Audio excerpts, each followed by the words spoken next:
97.1 The Eagle. 97.1 The Eagle, the rock of Dallas-Fort Worth.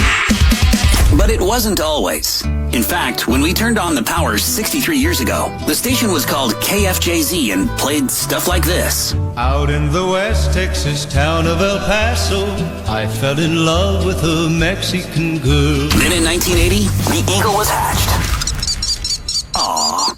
Cute. Lots of hair bands and hairspray followed over the next several years with DJs like Billy Hayes and Kid Craddock. It's the Craddock & Company Morning Show, 97.1 KEGL Fort Worth, Dallas, 8 o'clock. I'm Dave Craddock. I'm Evan Mitchell. By the late 80s, the Eagle was playing stuff like this. KEGL.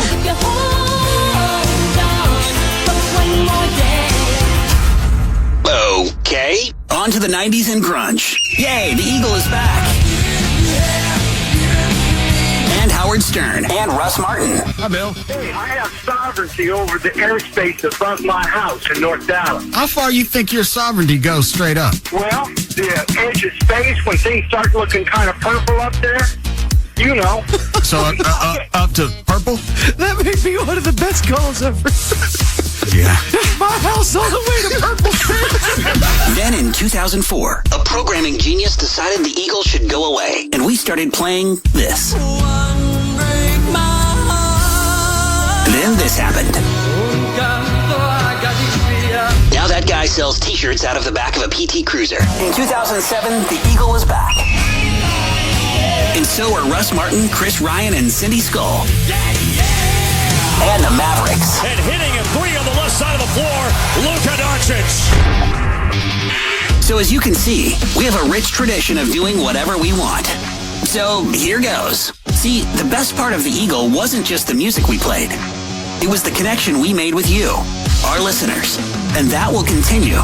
So if you just want the music that made the Eagle great, you can still find it at 97.1 HD2. But if you're ready for a lot more than that, keep listening. And welcome to 97.1 The Freak, where we say what we want. Oh, now I have to edit our Wikipedia page again. So, where were we? Oh, yeah, I remember.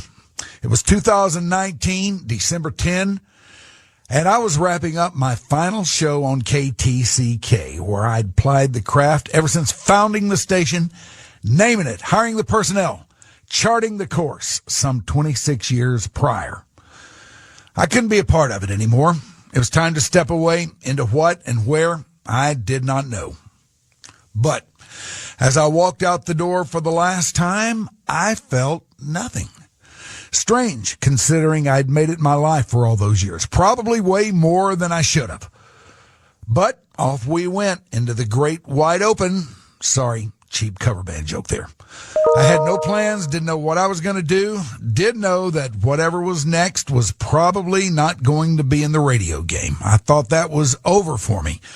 I also didn't know if I could find something else to fill that void or something to just while away the hours. None of that. I didn't know what I was going to do.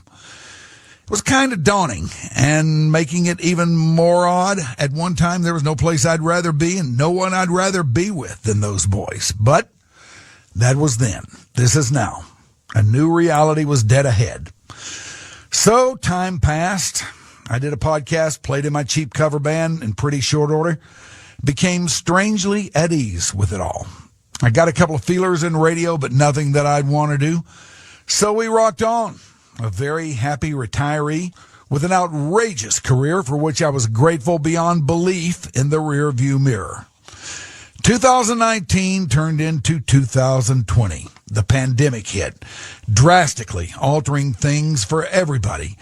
People were getting sick and dying. Somehow I didn't either. My daughter got engaged to a young man whom I really like.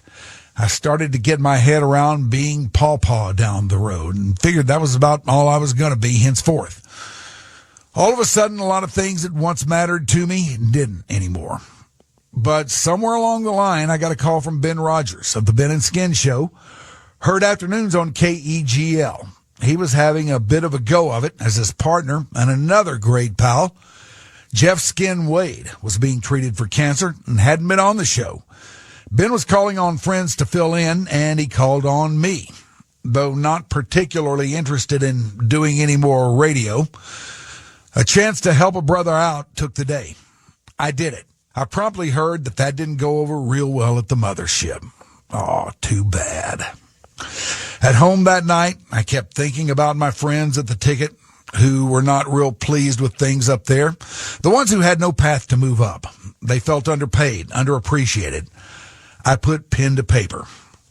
Later on, I got another call from Ben. By then, Skin was back. They invited me up for a beer, just to hang out, talk, laugh a little. It's great to be able to laugh a little, right? We sat at the Lockwood Distilling Company. They talked about their plight. I told them, what we ought to do is get you boys, and I'll bet there are a few other guys up there that would do it. Do you think they'd go for that at the Eagle? They looked at each other and started laughing. And I thought, oh no, you shouldn't have said that. Stupid idea. As it turned out, they were thinking much the same thing, except bigger. They said, we need to get you together with Patrick Davis, Patrick being the Eagles' programming demigod. He and I went to lunch. We hit it off immediately. One thing led to another. More meetings took place. There were phone calls, an unending flow of ideas and banter about it all. And the next thing you knew, it was a runaway train. So, what was the end game? You're about to find out. Welcome back, my friends, to the show that apparently never ends. Here is 97.1, The Freak, Dallas, and most definitely crazy Fort Worth.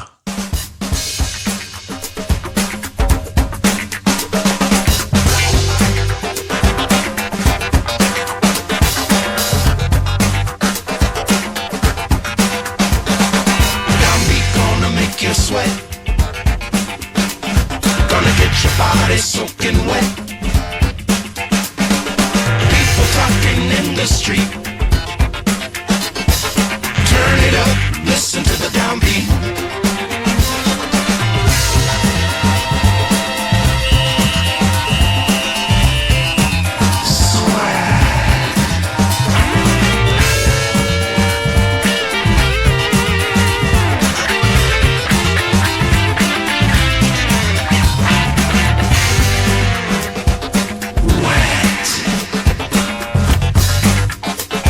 Well, here it is. The subject of so much recent controversy, so much recent talk. It is finally here. The Freak 97.1 is on the air. This is the Downbeat. The Downbeat will be holding forth weekday afternoons, 3 until 7. My name is Mike Rhyner. I can't tell you how happy I am to be here. That is exceeded only by how happy I am that you are here. We will be joined as part of the Downbeat by my longtime soulmate and occasional lover, the great Mike Sirois. Well. Looky. Here comes Cookie. I'm here with the Fleet Admiral of the Trinity River Navy himself, Mike Rhyner. And we're all merely your petty officers. Ooh, there's my jam. Yeah, that's you. Just a little electric six for you. All right, 25-10, Cowboys over Commanders. We're 3-1. Let's get into it, Mike. QB controversy, yes or no? No. Oh, okay. I don't think so. You don't do that? The only way I think we should kick off this whole damn thing and is I think by talking Cowboys for 4 hours, right? No. Will we hit Cowboys at all today? The appropriate way to kick this thing off is you, Mike Rhyner, perform an acoustic 20-minute version of The Waiting by Tom Petty. I think that'd be an outstanding idea. Slow. Yes. The album version. Is the album version not the one that we've been... Right. We just listen to the single. We need the album version. What is that, longer? No, not really. Did you listen on the way in your car? Oh, yeah, of course I did. Because we knew this thing was going down for a while. Right. And this was the plan. Freak songs all weekend and then The Waiting all day long. See, that's the thing about this, though. When a radio station changes format, they do what we just did. In the game, this is called stunting. We've learned the term recently, stunting. Yes, we have.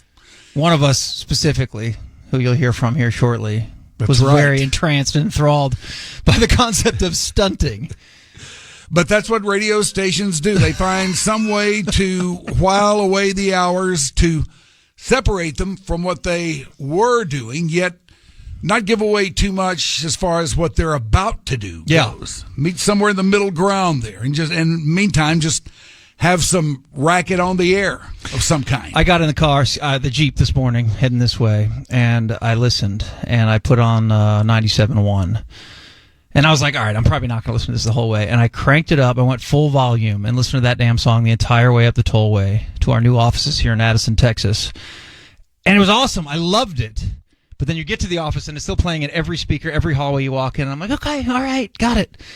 And then what did you say? You said something like, I'm glad this is one of my favorite.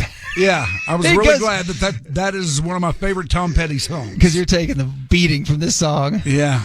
And also that song, which have always... so is everybody else. Yeah, well, I imagine. But I've always enjoyed that song, but now that song, you'll never hear it the rest of your life the same way. No.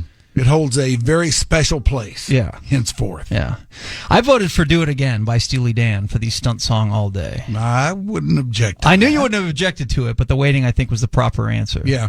Yeah, I think the waiting was a perfect choice. You memorized the whole song, The Waiting? Oh, yeah. How do you memorize all those songs when you're in a crappy cover band? What's it called? A cheap cover band. A cheap cover band. That is my gift. Song memorization? I remember lyrics.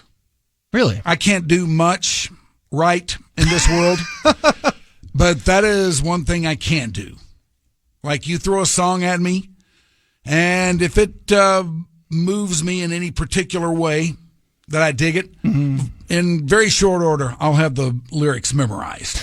As the front man of a cheap cover band, are you ever in the spot where you do just blow the lyrics and you hum through it? It happens.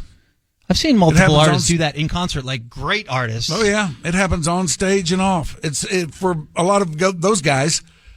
When you think about how long they have lived with these songs, from the time it was conceived to the time they worked it up with the band, rehearsed it over and over and over again, the changes made in it, take out this, put in that, work that up, get in the studio, record it. First of all, you got to get in the rehearsal room, practice it over and over again, and get it just airtight.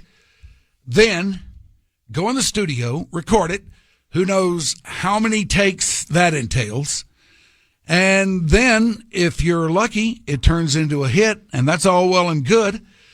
But by then, you got to play that song every damn show you do for the rest of your life. Yep. You know?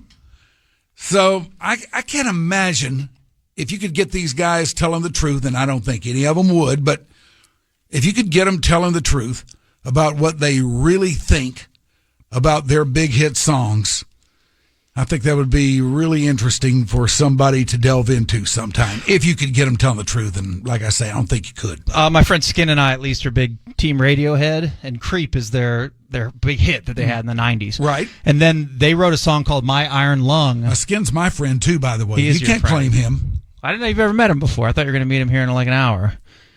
No? Well, I've just heard of him. Old pals. But they came up with a song called My Iron Lung, which is essentially about that topic, about having one song that everybody thinks is your only song, and essentially the song you have to play, Iron Lung, to keep you alive. Yeah. Is the philosophy behind it. What one Petty song would you have launched over the Trinity River straight into hell if you could get rid of one Petty song forever and never hear it again? Probably Breakdown. Really? Yeah. That's one that's gotten kind of old for me. So has Listen to Her Heart. That's another one. But I love those songs when he first came out and I was first getting into him. And you know, he was just starting to get popular. Those are songs that are off his first two records. Those are old ones. Straight into Petty talk, our whole first segment. Look how happy how about he is. That? He's a happy boy. Yes, Mike came up behind me because we have all these photographers around doing a fine job. Yes, this is a big day today. I know. Look at all the looky-loos looking through the window, everything. It's kind of intimidating. Yeah, we got the whole crew in there. But the guy wanted to take a picture of me, and I was sitting at my desk diligently working, and I felt something on the top of my head that I thought was like either your thumb maybe, and then he zoomed in, and I'm like, all right, that's his chin. Like, that's kind of cute. But no, after I heard the smack, I realized it was a full full-blown kiss right on top of my beautiful bald head. That's right. That's what kind of a mood Mike Rhyner's in today. That's right, because I love you, man. He loves me, and I love you too. And then he was doing the gritty in the hallway by himself. I also saw. Yes. And he did it perfectly. Yes, that's What have right. you been doing, man? Retirement? Done with? What are you into? How'd you spend the last couple of years? Crafts? Did you open up an Etsy shop? Arts and crafts. Beads? Beadwork? Yeah, a lot of, what do they call those exercises that old people do? Calisthenics? Calisthenics and old-timer aerobics and stuff. Jazzercise in the pool? Yeah, jazzercise, yeah. Staying fit? No storm chasing? No, I didn't get into storm chasing. Well, did any hobby come up in your... Just a podcast. Okay. I had a little podcast going. Actually, it's still going. But I had that working. Mm-hmm. And the reason I bring up Storm Chasers is because I had Jesse Hawila. Oh, yeah. Of Channel 8 on The great. There. Yeah, the great Jesse Hawila. Yeah, that dude's funny. He is, man. I really like that guy. Mm-hmm. And he is a real live storm chaser. Okay, did you go along with him? No, I haven't gone along with him or anything like that, but he does that. Yeah. Like if there is a storm that he thinks is going to be pretty good brewing up nearby, Mm-hmm. he'll do what he has to do to go out there and get into it. Head straight toward Chase it, yeah. That does sound kind of cool. Have you ever done that? No, not chasing of any kind. Although Mama Vita just went through Hurricane Ian on the Gulf Coast of Florida. Although she got super lucky, she was in Sarasota, but like we had a couple rocky days, where you don't know where that thing's going to turn east and hit. Mm-hmm. So we've been through a handful of hurricanes, but never like direct hit the eye blasting you. Right. So if you just catch the outer bands, I mean, it can be obviously destructive, but sometimes when you're in high school, it's just kind of fun. Because you're getting days off for sure, and go outside and do the Michael Jackson lean into the wind and do all kinds of bits. But so no, not chasing in any way. When you're in high school, it's a gift from the gods, I'll bet. Yeah, hurricane parties, always good ones. Now, we probably should tell everybody because I don't want to think that and don't want to imply or move on about this process with the idea that everybody knows who we are and knows everything about us. But one of the fascinating things about Mike Sirois is his Florida background. Mm-hmm. Very much Florida man. Yes. Proud of it, too. Yeah, I guess. Some of it. Most of it.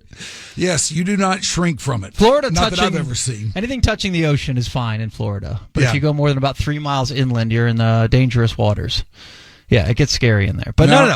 How long were you in Florida? From what ages? Well, we're going to do a segment later in the week, and you're going to kick it off. What is it? Who the hell are they? Oh, yeah, that's right. Because we figure we do need to introduce ourselves. You too. Okay, well, just touch on this. Oh, yeah, then. for sure. No, I'm Miami, Florida man, and then I went to Sarasota, Florida. My dad was an offshore powerboat racer, and we'll get into him at some point. I'm sure he is no longer with us, but he left Miami and had to move to Sarasota for work, so we moved to the Gulf Coast of Florida, which is about an hour south of Tampa, when I was in 9th grade. And then I spent all through high school there, and then off to the United States Air Force because no college would have me.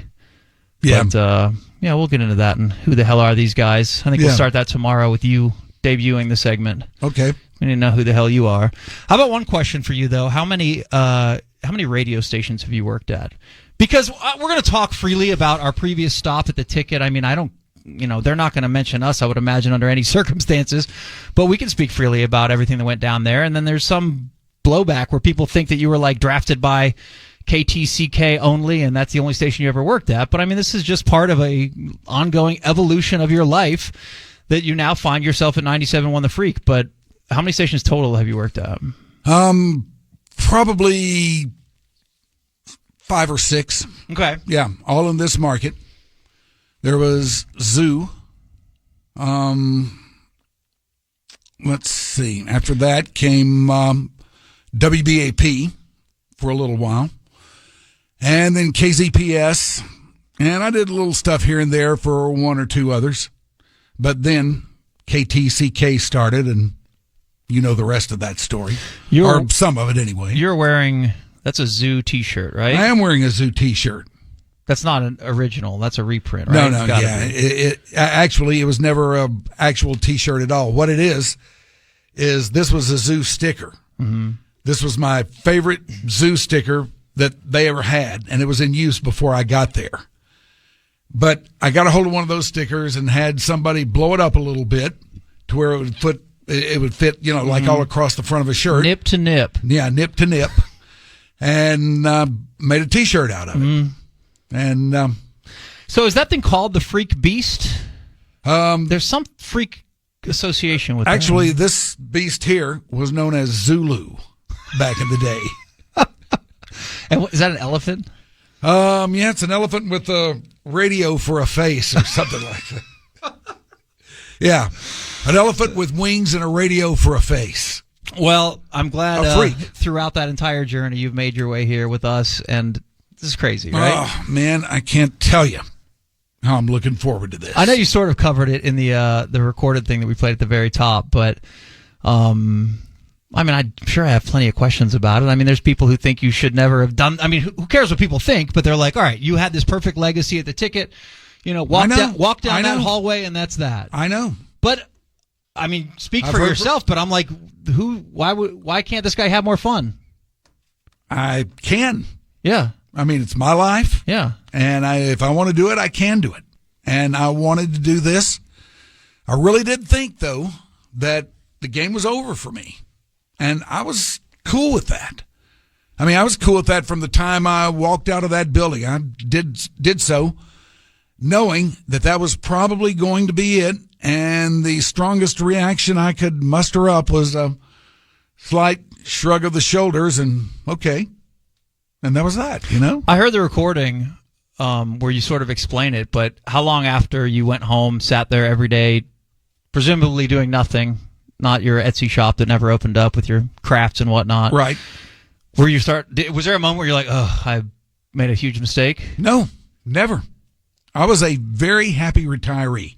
I got used to the day-to-day of it. I enjoyed that some days I'd get out of bed and not have a damn thing to do. Mm-hmm. I could spend that day however I saw fit. That's pretty neat. And I didn't think I would like it. I didn't think I could do it, but I adjusted to it surprisingly well. I have something for you. So tomorrow, I'll just warn you, and you don't have to prepare in any way, but I prepared a quiz for you for tomorrow about things that have happened in the world since your retirement date, which was January 6th, 2020. Right. Okay? So we're going to do that tomorrow. I have a big list for you. We'll do it at like 5 o'clock. Okay. During one of our fun drives. Are you trying to figure out if I'm aware of these things? Or essentially, or yes. I don't know. Is this a second dark period for you? Have you been paying attention to the news, life events, current events, entertainment, all that stuff? I have all sorts of things that have happened in the last couple of years, and I just want to know if you know. Okay. But there's one that I'd like to burn right now. Okay. It was going to be the first question on tomorrow's quiz, but I feel it's more apropos to knock it out right this very second. Are you ready? Yes. So I know your last day of work was mid-December 2019, technically, but December 10. The day that the world found out that you were retiring was January 6th, 2020, which is the most significant January 6th in American history. No doubt. No doubt at all. The day that shook the DFW radio landscape. Here's your question. I'm going to give you 20 seconds to answer it. Think aloud if you'd like to. How many days has it been since your retirement announcement until now, the day of your triumphant return to the airwaves? I saw this somewhere today. Where'd you see it? Online somewhere. Were you looking at my notes? I wasn't looking at your notes. I won't look at your notes. There you write down stuff that you're going to spring on me, right? No, they're notes for the show. Just stuff prepared. 10,000, something like that, somewhere around there? No, that's a little heavy. But I found it incredibly interesting that your retirement, Mike Rhyner, lasted exactly 1,000 days. Yeah, I guess that is a little heavy. A little heavy indeed. Today is day 1001 of your retirement, but January 6th until yesterday was 1,000 days that you were officially retired. Yeah, well, that was then. This is now, and you know what? What? I'm back, bitches. Back indeed on 97.1 The Freak, and we'll explain what The Freak is, what to expect from us in the months and years to come. And throughout the next couple hours, we're going to meet some of our new cohorts and fun friends. 97.1 The Freak. Here's what The Freak is happening. The number of people killed in Florida by Hurricane Ian rose to at least 100 today, days after the storm made landfall at Category 4 strength. It's Victory Monday. The Cowboys pulled out their third straight W yesterday over the Commanders at home. The Cowboys defense standing tall. They've only allowed 4 TDs all season. Next up for Dallas, it's the Rams on the road at 3:25 Sunday. Oh, and 97.1, the Eagles seems to be flipping formats, or maybe they were just hacked. A beautiful man by the name of Mike Rhyner has been in the news today as he debuts a brand new radio station called The Freak on what was a former rock station. I'm Julie Dobbs, and that's what The Freak is going on. Brought to you by Dallas, Texas TV. This is the Downbeat on 97.1 The Freak.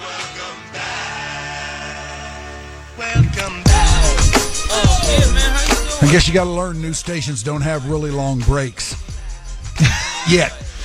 Mike did just start cruising out the door. Victory lap, doing the gritty again. Yep, that's right. What was with your photo I'm going to make shoot? the most of this. Julie, Person X was outside with me, and we look in the window about to walk in, and you were leaning both hands on the table, like smoldering look right at this camera. Yes, I was really hamming it up for the guy. Full-on photo shoot going on in there. Oh, yeah. And I walked in, he's like, oh, well, let's get one with you two. And he took literally one picture, and then he's like, okay, now, get out. Back to...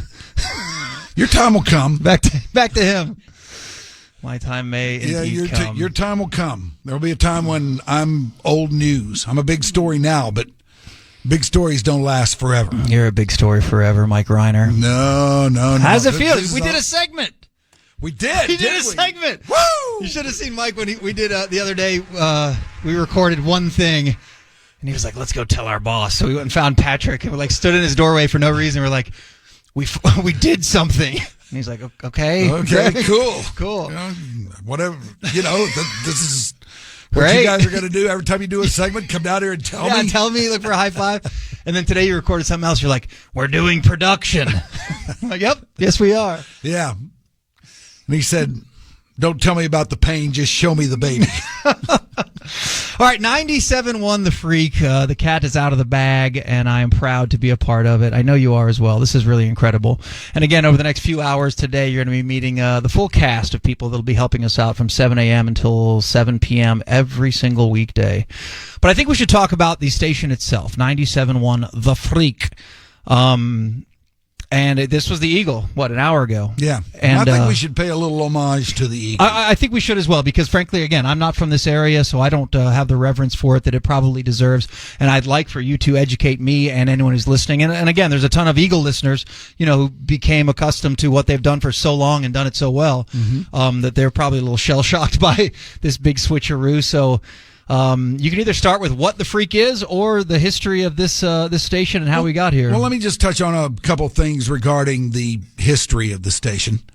A long time ago, before FM radio was a thing, and I'm talking back in the 50s and early 60s here, this was the sister station to KFJZ TV. This was KFJZ Radio. And KFJZ TV, today as Channel 11. Mm-hmm. And back then, Outfits owned a radio station, maybe two of them. Back then, FM was not big, so most of the time it was just one. And a TV station. And if you had, one of each, you were a pretty sizable broadcast concern back then. And over the years... it went through many, many mutations. FM came in, and the 97.1 signal took hold. And over the years, they did a lot of different things. They had a lot of great people on here. This was the first place that I heard Howard Stern, and when he started, syndicating. What year was that? Any idea? Was that mid-'80s or... No, that was not in the 80s. That was probably late 80s, late 80s? I would say. Yeah. Yeah, this was, I believe, his first entree into the market. He moved around a little bit after that, but I think he started out here. Now, I could be wrong about that.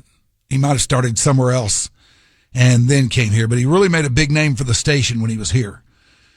And along the way, they had many others. Kid Craddock was here for a while. For a while, he was known as Dave Craddock.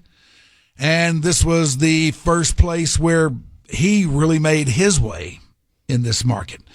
And they've had tons and tons of other really great air talents on here. I always thought the Eagle, no matter what they were doing, was a pretty great station. And it's really neat, because I'm a radio nerd and into this kind of thing, it's really neat for me to be on this frequency. Mm-hmm. And it's one that I hold in very high regard and have a lot of respect for. And that's kind of cool. You mentioned frequency. That was sort of the first play on The Freak. Yeah. And it was going to be FREQ, I think, was one of the options that we discussed. But I think some focus groups couldn't pronounce that. Yeah. So The Freak is short for The Frequency.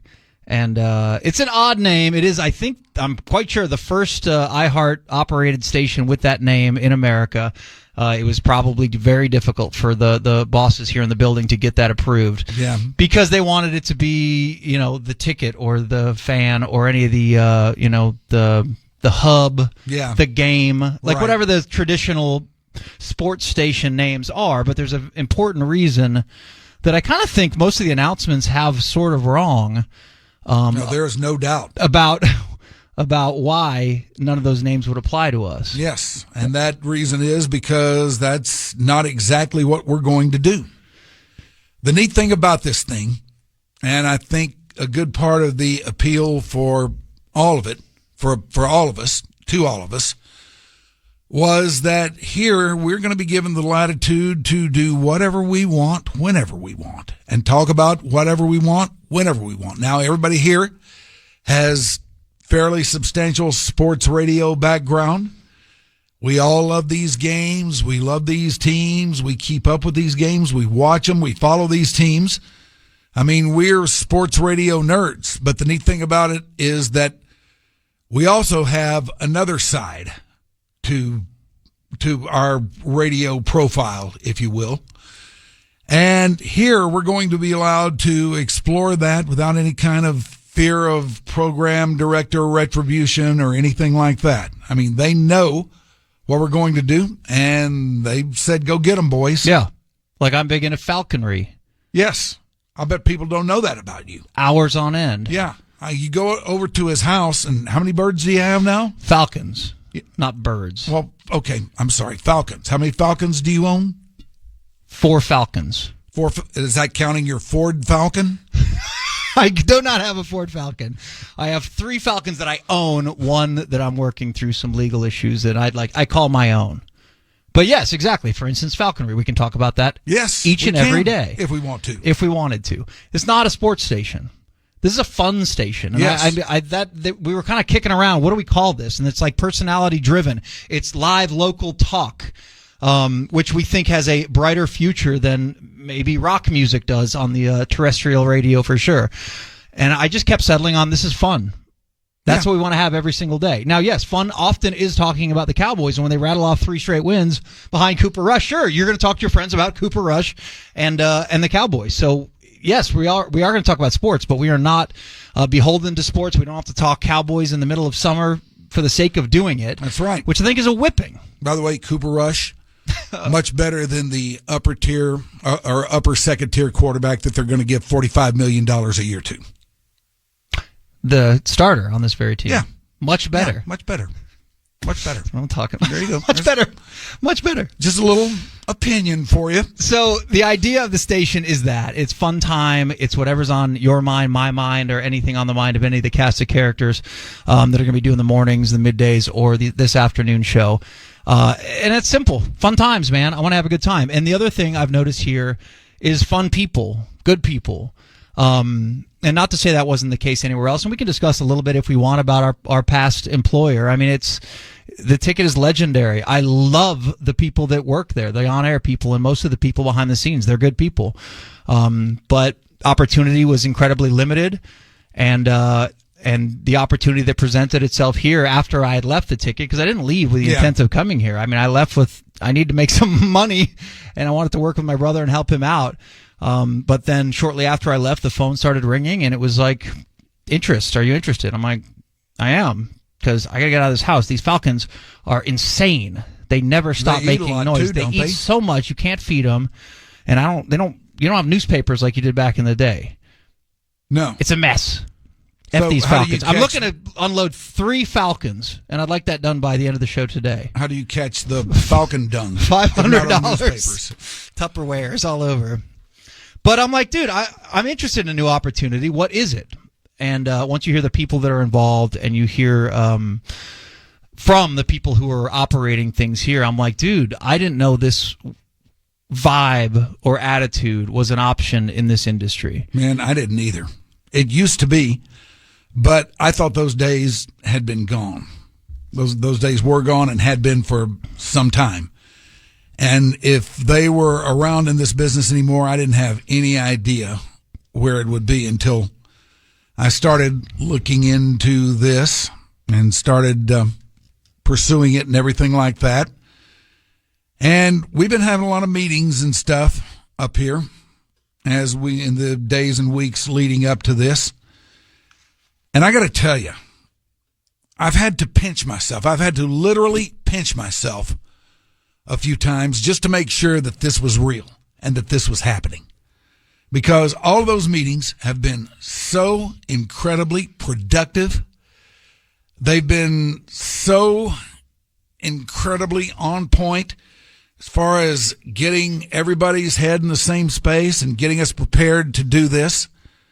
It's the kind of thing that I didn't think went on in radio anymore. I saw that kind of thing early in my career at a few places, and for a while we had it there at the Ticket. But I thought those days were gone, and I thought I surely would never be a part of anything like that again. And it was just, it's the coolest thing to come along at this stage of my existence that I could possibly imagine. It's fun to watch you in those meetings and have that reaction. Like our bosses will say something and you'll like fire back in your chair like, excuse me? Yeah. Because I just didn't expect it. I was expecting something else that mostly was going to start with the word no. I don't know how free we are to talk about everything, but there was a bit of a delay in us starting this station because some of the production elements didn't fit something that we were working on. And they were like, you know what, this is on us. We don't like how this sounds, how this meshes with you guys and what you're doing. So we're going to push this back a week, give or take. Yeah. And you're like, there are no ego trips or anything like that. You're like, I've never heard management immediately like say, no, what we're doing is incorrect. What you guys are doing is correct, and we need to fix it on our end. And again, I've only worked at one place, and you know they were very good to me. On the whole, man, it gave me an opportunity in this industry, in this market, and it was nothing but fun for over 16 years. But the grass is always greener vibe, and then you kind of see it, and you meet some of these people. I'm like, dude, everyone here is pulling in the same direction. You're treated with such respect and made to feel valuable. And I mean, granted, we're just starting this thing. They're all probably going to hate us in like a month, right? 3 weeks. We're going to be in these damn offices. Just saying hi to you. That's all. Is that on air or not? You did? Oh, okay. Oh, first dump. Speaking of dumping. I didn't know that that was, okay. A big introduction for that. It's coming up. Okay. We have a $100 bet between you and I on the first person that misidentifies this station as the Ticket. Okay. Okay? I'll take that bet. I have it in big letters right in front of me. It's on these monitors. It's not going to happen. Yeah. I mean, you come in here and it hits you every which way. That's the idea. One of us is going to do it. Once you get relaxed and chill and you just kind of forget and you don't have your notes in front of you, one of us is going to do it. Just be all laid back all of a sudden. And it's going to be a $100 bill forget slide. where you are and go back to that old place. And it's going to be you. I'm going to win that bet. Yeah, you probably will. Straight to the Falcon Food Shop. This whole thing, too, is going to be more than just a radio station. 97.1 The Freak, obviously the name. Our show name is the Downbeat. You like that, right? I do like that. Boy, did we kick around a few. Yes, we did. We did, but we landed on this one, and once we landed on it, it kind of stuck. I have a list. You know, a lot of the time, you will try to come up with a name for something. You'll find something you kind of like, but then you'll wander off from it a little bit and then come back to it, and the process will repeat a few times, and then all of a sudden, that golden bulb of enlightenment will go off over your head, and you'll think, look, we keep coming back to this, so let's make that the name once and for all. I have a list of names that we didn't use, and it's not a bit. This is a real list because I kept my notes. Okay. The very first one I came up with, nobody liked, that was Gladiators of Sex. No, that wouldn't work. How does that not work? For a For an action film, maybe. For a B movie that you used to watch in the 70s? Or for a porn film, maybe. I had The Outer Marker. No, I'm not saying I even liked most of these or pitched them. I just wrote them all down in my notes. The Sanctuary I kind of liked because then it's a nod to the eagle. Yeah, okay. Birds. Right. The Western Front. Okay. Don't hate that. I think I wrote most of these with you in mind. How about Hell's Back Porch? I did like that one. Because that's history here, right? Isn't that West Dallas? Yeah. That's like Bonnie and Clyde. Out there on Singleton Boulevard. And that was known as Hell's Back Porch? Mm-hmm. I thought that was super cool. Yeah, that is cool. I had Hold for Applause. Okay. I pushed the double cross. I kind of thought that was badass, but we decided that's a little too much. Because what we're doing here has nothing to do with what we did there, other than you being the face and name behind what we're doing here. But I thought that was a hard-ass name. Yeah, I like that. This one we're going to steal and make it a segment, but Marconi time. All right. The Encore? Yep, the Encore. I thought that was cool for you. The one you guys didn't like is when I said we should call the show Glenn. Yeah, I don't get Glenn. Just naming the show Glenn. I thought it was funny. Just give it some... Yeah, name it Glenn. Some garden variety... just a name. Occasionally used name. Glenn. Okay, I like the humor in that. Well, what do you think I was going for? That was the only thing there. I had the finishing move. Okay. Checkmate. And then I'm like, all right, he's not going to like any of these. I need Steely Dan references. So I came up with Dirty Work. We're not going to do that, but I thought you'd like the Technicolor Motorhome. Yeah, I don't hate that. You can steal that for an intro. Yeah. Perhaps later on. Or a segment. Yeah. Speaking of segments, the Sunset Lounge was also a nickname for the show that we considered. But we settled on the Downbeat, and I think it's a good one. I think we were at your house, and I remember I saw something. It said the Downstairs. Do you remember what that is in your house on one of the back tables? Yeah. It's like a concert. Yeah, it's one of the things that hangs on the wall. Mm-hmm. There's a place called Blossoms Downstairs. Yeah. That we had a poster. There you go. That is exactly what it is. And I'm like, how about the Downbeat? And this guy's eyes lit up, and we're like, okay, might have something here. Well, I think others did kind of like that as well. Yeah. It's a good one. Yeah, it is a good one. I cool. Like it. And speaking of that, we have a official show Twitter handle. It's at Downbeat DFW. Yeah, not the Downbeat, just at Downbeat DFW. Downbeat DFW, if you want to follow that. And one of the things we're going to be doing is giving you an opportunity to chime in with love, hate, comments, whatever's on your mind, and we will read those semi-regularly whenever it gets all full up. Let us hear all the, hey, man, you guys really suck. Hey, I imagine that's going to be the case for a while, especially from Eagle regulars. Yeah. Who want to hear the rock. But we do have an official Twitter for the station. That's at 971 The Freak. 971 The Freak would be the official Twitter account. And there's a bunch of fake ones that have made some headway. And it's pretty funny that they're kind of trying to steal the thunder. But the official one, at 971 The Freak. These days, that's what people do. Yeah, try to slide in there and steal stuff. The other thing is the whole multimedia experience that we are going to try to grow this thing into. Right now, we are just on the air, on the radio. We are streaming on the iHeart app as well. All right, so there you go. If you're one of the many who have hit me wanting to know how you stream this thing, there you go. Go to the iHeart app. And I think, unfortunately, you can't do the rewind trick for right now, but I think that's going to be hopefully remedied here in the near future. But we have cameras going to be outfitting these studios, and we're going to stream everything. Yes. Probably every show in its entirety live. We also want to make it an interactive experience. I know on the iHeart app you can leave voice messages, essentially, and we can use those and play them if they're appropriate and funny and interesting. But I think... we're going to have a segment every day called, hey, man, you guys suck. We can do mean tweets this week for sure. I'll compile them and have you read them. Okay. About Rhyner's return. I'll read mean tweets. Mean tweets. But yeah, man, it's going to be the whole multimedia thing is part of the plan. We're going to be on Twitch and YouTube and all of it and all the stuff that you can get out there even more than just being on terrestrial radio. And the higher-ups here are hell-bent on it and making this thing fun and making it cutting edge and interesting and sort of different than the radio experiences most people have had in the past. So that's the idea, man. Yeah. I think it's going to be a good time. And it's most importantly, it's good people here, good times. And you're a happy Mike Rhyner, and I like to see that. I am. They have been incredibly supportive. They have been with us all the way. They are definitely putting their backs into this. And you really can't ask for more, especially with the state that radio in general is in this world these days.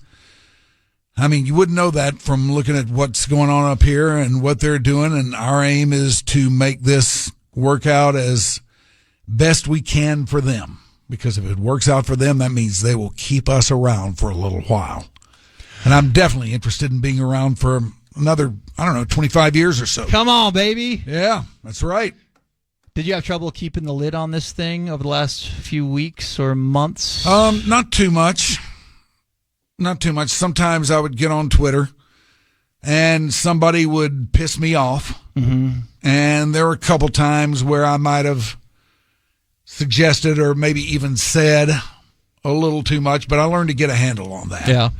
And I've been a ghost on there for these last, this last week or so. Yeah. I'm glad you're back, man. Well, I'm glad to be here, and I'm glad to be doing this with you, You should see the smile on this man's face. Oh, God. So good.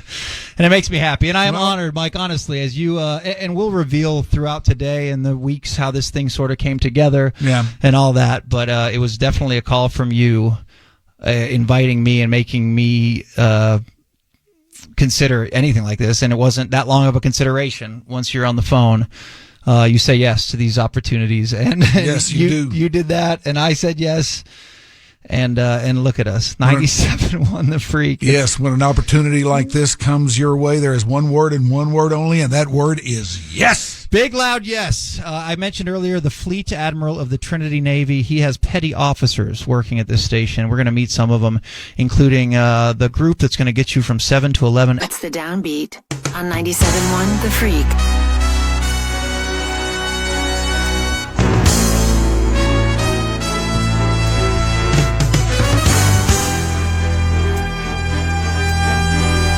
All right, it is a little bit after 4 o'clock.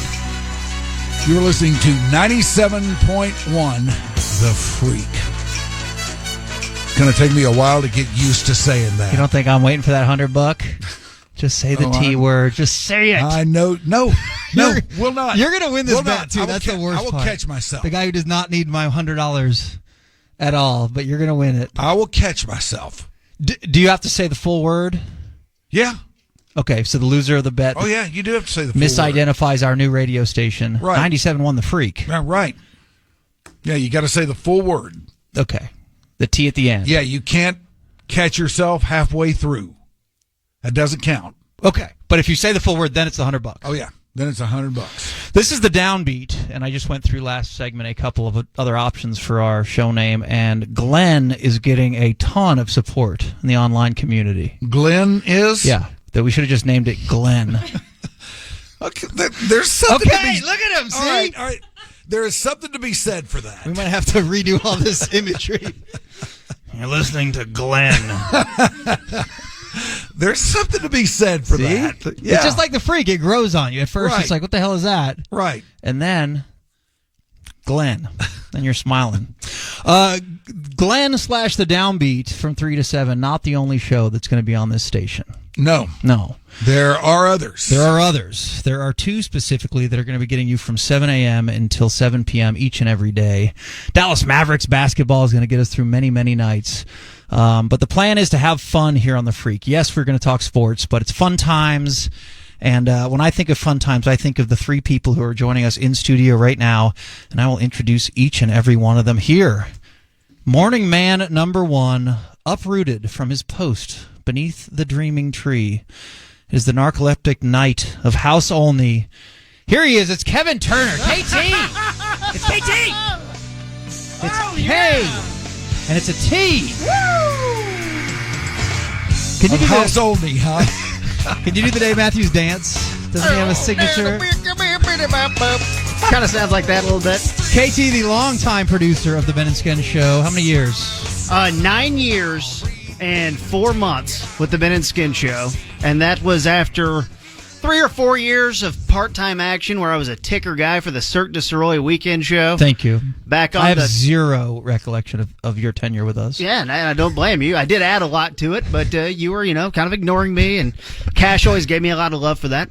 But I've been here for a little while at this thing, in this building here at iHeart, and I'm telling you, when I joined iHeart in 2020, about 3 weeks before the pandy hit, I didn't really realize that you could do radio where your bosses kind of leave you alone. Like, I didn't know that existed. I mean, I got in trouble one time for, I think I said bitch on the air, and there was like someone freaking out down the hall. And they just let you do your thing. So I always like that.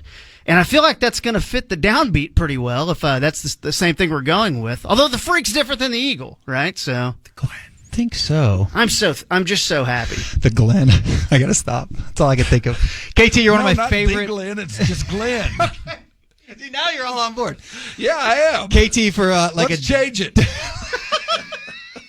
I wanted to name They can't stop us from just continuing to reference ourselves as Glenn. That's right. They can't. I wanted to name it The Frock and have David Finfrock on all the time, just giving weather. Just unauthorized use of his photo and put him on everything. Well, KT, you're one of my favorite people in radio in this area and have been for a very long time. I will admit I'm shocked at your rise to adequacy, much less a morning show. But nevertheless, congratulations on your journey. No, I'm not impressed. That was a shot.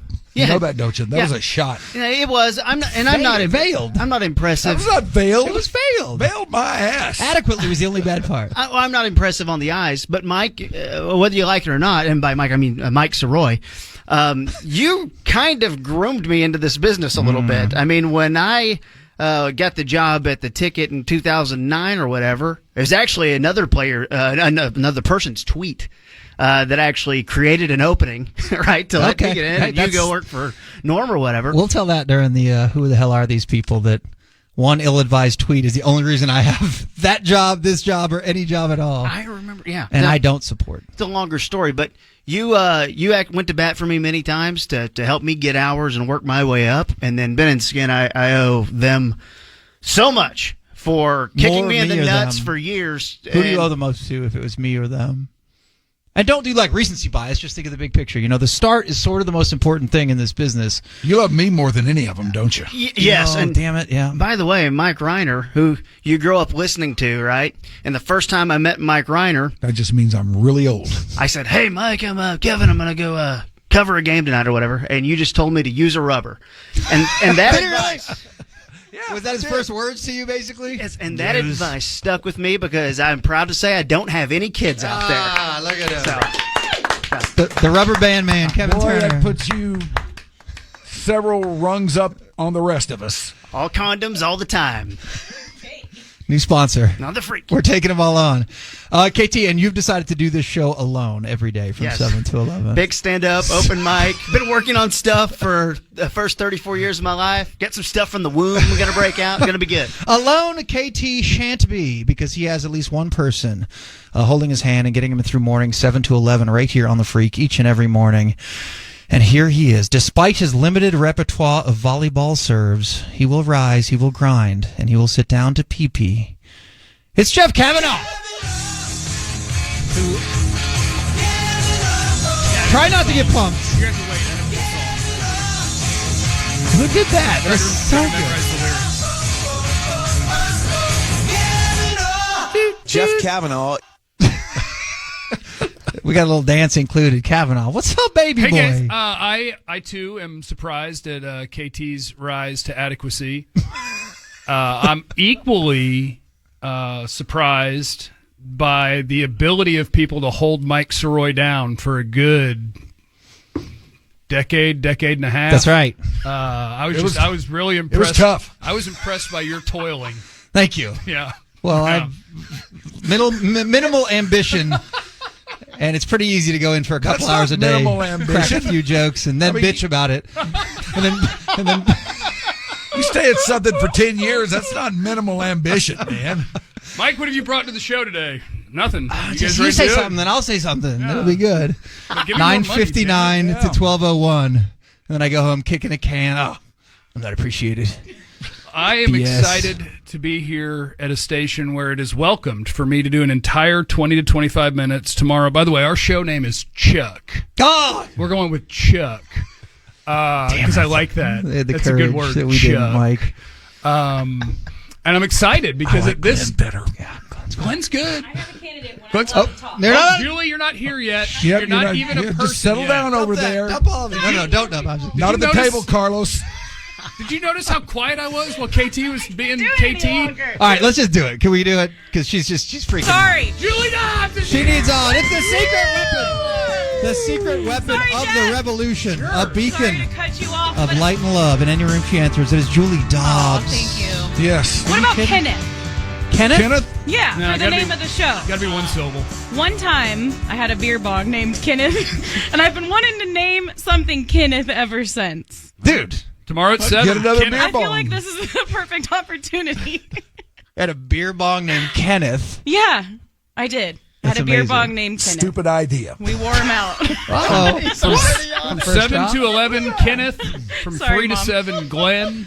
Okay. We're in good shape. Let's drive them insane and never say the actual names of our shows. Well, we're going to have to rename the show in between us, and I think we probably need a There we girl's have- name just to even it Donna. out. Sue. Donna. Or let's Sue. just keep changing them. A show named Sue. The new lineup. Kenneth, it. Donna, and Glenn.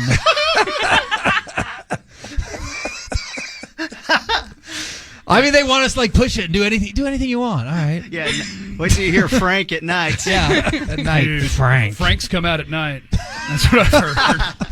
Julie. Mikey, And then how are we overnight, doing? it's Fred. I'm just so freaking excited. Yeah. That this is finally here. It's something that we've been talking about, thinking about. It's been making my stomach turn for a couple of months. And it's here. And hearing you guys open this station, open this show today, hearing Mike Rhyner's voice, followed up by Mike freaking Sirois, I just can't even handle the amount of excitement, the amount of awesomeness, and then my new best friends here, KT and Jeff, who, by the way, Jeff, I'm still sorry I cut you off. I just had to talk about Kenneth. No, you might as well do it before we do our first show together. Just get me used to it. I love how she had another minute till she gets introduced. And Yeah. she just couldn't help. She could have turned her mic on, but she didn't do that. She just had to yell. I was worried there was going to be some sort of vote, and like I wouldn't have been able to speak until the vote happened, and then Kenneth doesn't get a fair shot of having his own show. Do you think that I enjoyed watching KT talk for like 4 minutes? Yeah, and then No, but those are the rules. You I wait. think it'll all work out in the end. We're all going to have plenty of airtime on the Freak. Yeah, so we'll be on 7 to 11, Monday through Friday. Mm-hmm. And I'd like to sidebar from the fun just for 2 seconds. And, Okay. like, just because of how freaking awesome this is and how cool and how great it's going to be. Because even as somebody who, like, my background before being here was at a station that shall not be named ever. It's Okay. top secret information. But it was very sports intensive. And when I wasn't working, I listened to you guys. Like I said it like Mike Rhyner, when you talk, you could read a recipe and I would effing love it. Oh, And we need Tomorrow segments. at 4:40. We need segments so bad. Just read a recipe and it's like I'm Write just that waiting. I'm waiting. And when he Read a stops, it's recipe. like no. That sounds like a character. Reiner's recipes. Give me another cup of flour. One more sentence, Mike. Hit it with Oh, a he's Little magic. cumin. And Sirois, you are my favorite listen in radio. That's insane. He's everybody's My favorite That listen is nonsense. in radio because like you are the perfect motto for what we're going to do here, where it's like, hey, what are you guys? Are you a sports station? No, like we'll talk about that stuff. We're team having fun. Hell yes. And, like, Yes, it's just- team having fun. and it's Gotten gonna be- larger, and you guys are all cordially welcome and invited to be members of Team Having Fun. Sign Let me me up. lower the drawbridge and invite you to Team Having Fun. Remove the archers first. Never. Never. Y'all talking dragon? Oh, we can. You want to do Okay. I just never know when people House go of into Dragon? dragon. I have no one else No, I don't around here wanna that do wants that right to now. talk dragon with I have me. you. Because this Segment guy. is No, not yeah, no, for you dragon. guys, yes, Yeah. but You guys want to all turn your mics off and we'll do. wait, you haven't watched Sunday? No, I'm trying not to watch it. I'm going to see if I can make it through this entire series without ever watching it. It's cranking up. Yeah, I bet it is. But you love Game of Thrones? No, I mean, I watched Game of Thrones. It was didn't love okay. it? I didn't Why love didn't you love it? I'm not one for like things that make me feel like I'm about to vomit. And I felt like it just continued to try and one-up itself with each episode to the point where the plot kind of loses itself because people are just trying to die and do it with each other. And I don't know. It just kind of lost Do what? me. Do what? They're trying to Trying make to do people what? die and do it with each other. Do what, though? It, Mike. But I think she's talking I about don't understand. coitus. Yeah. She's referencing coitus. Donna and You mean Glenn. flagrante delicto? Donna and Glenn walked off to a private production room. Got to cut these live spots. His mics are pretty squeaky. Donna. Well, I love watching Dragon, and I think Thursdays here on the Downbeat, I have a special guest that'll be joining us to talk about the previous week's episode. And you are more than welcome to join in. So that Mike, is he going to Mike take a is going to bathroom do break? nothing. Yeah, I think I'm going to leave the room then. Potty. Yeah, maybe I'll Potty have to time. use the bathroom then or something. I want you to listen and actually try to ask Although us questions. I will tell you this. I saw a promo for it over the weekend. Mm-hmm. Maybe? Okay. Could happen. Did you watch none of previous Dragon? No. Zero. You mean Game of Thrones? Yes. No. Okay, and none of this either, obviously. I mean, I tried a couple times, but man, it just didn't grab me. Really? But this, okay, could happen. It's like All a right, Romo It's broadcast. like him trying to retire. I don't know. You're saying there's a chance. Yep. Well, as part of...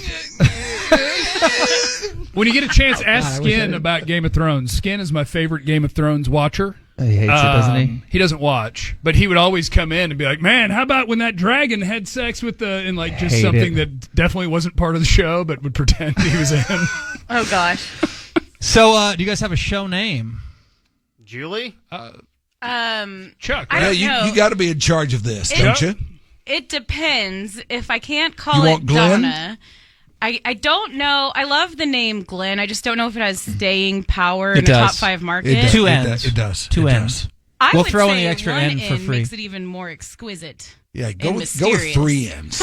Now we're talking. That's our copyright loophole. You can probably get that website right now. We do have a name of a show, guys, but I don't know. Kevin, do you know the password? The password is...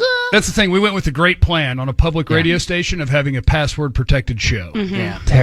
Terrible idea. Yeah, it's password-protected. And the tardiest morning show in DFW. Yeah, none of that waking up Which at is 5 the way we a.m. like stuff. it. Yeah. 7 a.m., Morning show starts right? at 7. It's Come ridiculous on. to get up and start a show at 5:30, and then everyone's having a measuring contest. No, I'm going to start my show at 5. You watch the TV stations, like, oh, I'm going to start my show at 4. Eventually, you're running into the 10 o'clock news. So, Yeah. like, let's just all start. Next thing you know, they'll be starting at 1 o'clock in the morning. Yeah, so let's just start the thing late. We'll start at 7. Yeah, 5:30 is no plan to win, numerous awards and national recognition for being one of the greatest morning shows of all time. That can't work, can it? I mean, it I can wanted to work go in 9 to 7. 9. It can all work, Mike. Because I've heard, not Julie, but I've heard you two discussing how you're going to, what'd you say, take down the Musers by President's Day? Yes, and I was... I And then see they what high- you're doing and then over they high there, five. Mike. Wait, when's President's Day? February 20th, only because I looked when I wrote that joke down. Is So it we the got how same long? as Columbus Day? Are there 2 separate days? I don't know, one of them you're not. 'Cause there's a One of them we have to pretend we don't like anymore. I don't know which one. I I don't know either. KT was saying that. He did Yeah. see you heard him Oh, too. yeah, absolutely. And then they winked at each Yeah. other and high-fived. I'm kind of team try my best, so Yeah. I'm not setting expectations. But if you wanted to listen to us, our show's going to be called The Speakeasy. Woo! Love it. And I love it. if you have the password, you're allowed to listen. Okay. But Oh, since we that's what the haven't- password's for, because it's a Because it's a speakeasy. Well, since we Speakeasy. haven't given it out, literally no one can listen to us. Like, I don't think it'll even work if you tune in. Yeah, I know. We'll have that's to weird. figure out a nice creative way to give everybody in the whole entire world, perhaps universe, the password by tomorrow morning at 7 o'clock. Because of the ratings, Yeah. we want to get those. Uh-huh. And then blame the password confusion. We're gonna if the win. ratings We're suck. gonna win Mars. You know, the ratings are the hardest part. The ratings. I remember when we had I like text trains going for assorted names for shows and whatever, and we had just settled on the Downbeat, and like a few days later, it was you, wasn't it? Yes, Julie sent a text that said the Speakeasy, and these guys had some terrible names. At the time, I was hammered, but I saw the Speakeasy pop up in the text chain, and I hit the thing where you hold the button down, and I hit the exclamation point. So I was like, "She's done it! We're done. She's here. named the show." He did. And by the way, like, how unreal is it? How cool is it that we are all sitting around texting each other late at night about what the name of a morning show could be? We got to decide. Yeah, from scratch. From scratch. They said, this From is scratch. going to be your time slot. What do you want to name it? And we all just went to town. We had fun with it. It consumed my brain. One night, I think I sent out like 50 ideas, most of which were terrible. I couldn't believe that you guys turned down the Jeff Kavanaugh show. Like, I went with it. I tried. Like he was when you walked into his house for the first meeting, he was like unbubble wrapping a neon sign that said the Jeff Kavanaugh show. Yeah. He's like, we're good. Yeah, We're good. yeah. One less thing to worry about, team. Yeah, I had a logo and everything. So that's Below- where that sign over the doorway came Yeah, exactly. from, huh? That's why we have it in the office now so we can all font size the 72, graveyard. the Jeff Kavanaugh show, and underneath with some others in font With size others. 8. You can save that for your OnlyFans account or something. That's Matt the Jeff Cather Kavanaugh thing. show. The late night show. Our board op Matt Cather shares an OnlyFans account with his father, so we're excited to have him as part of our Yes, show That's as a well. daily segment for sure. We have a board up. Kind of a big deal. What'd you check out with your dad? That's kind of weird, right? Did you like that one? I didn't click like on that. Matt's fantastic. Glad to have Yeah. Oh, He's not here. he's not here. Is that true? It's just. Thanks, KT. It's Sorry, I was just doing Kenneth. stuff. It's SES. just Kenneth. We are wearing Secret out the in dump radio button history. on day one. Yeah, we are. I just remember when you first wrote the Speakeasy, I was like, oh, that's so good. You tried to trade us future draft picks. I tried to for- trade you a $50 bill and one poorly behaved falcon. That's for true. for a straight up That's trade for the exactly name what of you Speakeasy. did try to trade. That's Yes. good memory. Nobody wanted the damn I told falcon. him throw in Glenn, and I'll bet we could get it. Throw in Glenn. No, something about it just I think really felt right. We at that point this was our little secret, you know. We were all talking about this show, this station that nobody knew. What are you guys laughing at? I'm trying to He's still laughing at Glenn. No, the worst part is because He's still laughing I'm at Glenn. stuck. I'm I'm sorry. speaking from the heart. I know, and I'm sorry, Jules. Okay. But I'm stuck on Glenn. I used that joke in his house, on Glenn. and I just blinking at me, multiple people. I'm like, it's joking. It's dumb to call it. Anyway, go ahead. Then he starts laughing, and the exact thing happened here in the last hour, where he reused the same joke. He just blinked at me like, that's the dumbest thing I've ever heard, and now can't get it out of his head. That's going to be the best part about Mike. You just never know what's going to pop into his Glenn. brain and get him giggling. No, we just felt like it felt right, I think. It kind of encompassed what we were going for, which at the time and still is a pretty exclusive kind of little club that only we knew about.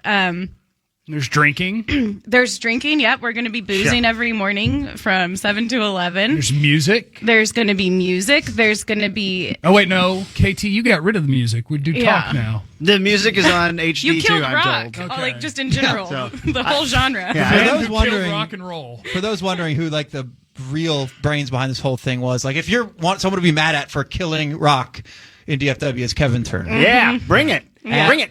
At KT Fun Tweets. Get on in there. Let's go. Let him know. Let him hear from you. I'll get you in the hobby. There's still With petty a- death with a concerts. pitchfork. we can Drown go to. rock in a shallow bathtub. Yeah, I know it's Hey, fine. dude, if you bring back the Scorpions.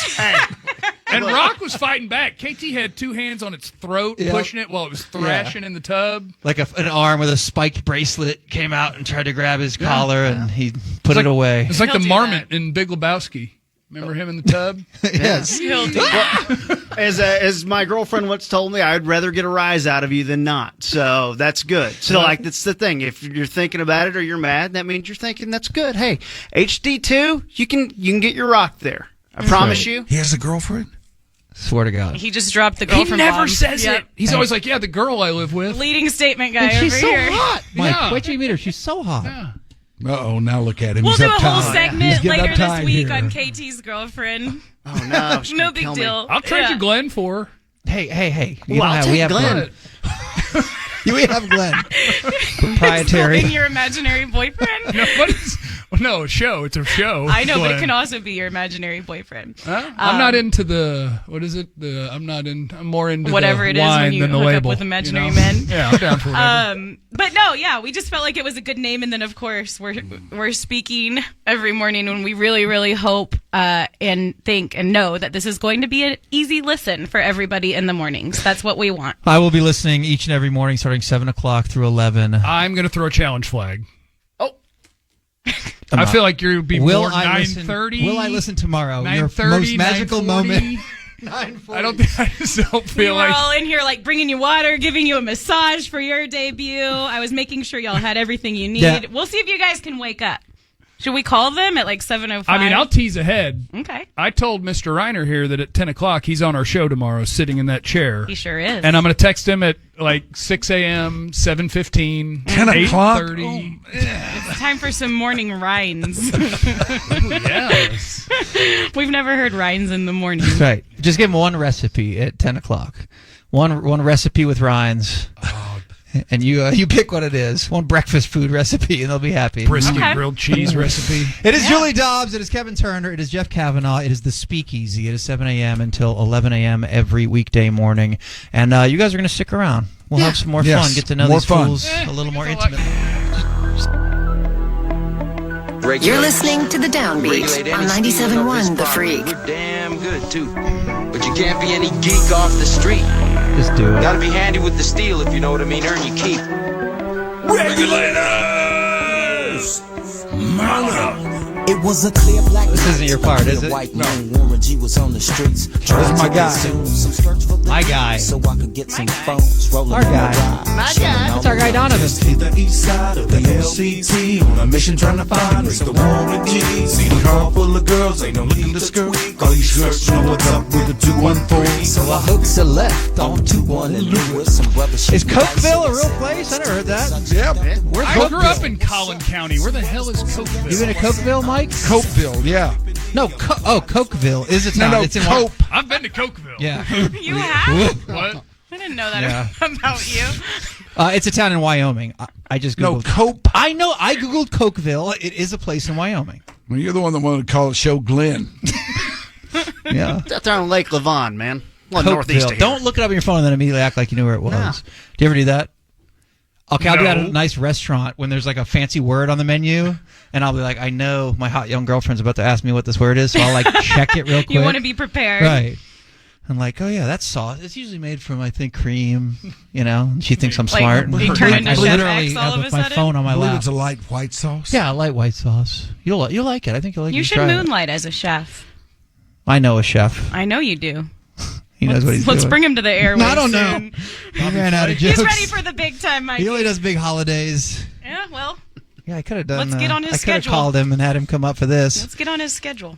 Feed everybody. If you're wondering what you're listening to, 97.1 The Freak is the name of this radio station. This is the Downbeat. It is Mike Rhyner and Mike Sirois and friends. And we're going to get you 3 to 7 every afternoon. But in the morning, 7 a.m. until 11 a.m., you will have the friends that we have in studio every morning with you. And it is Kevin Turner, it's Jeff Kavanaugh, and it is Julie Dobbs.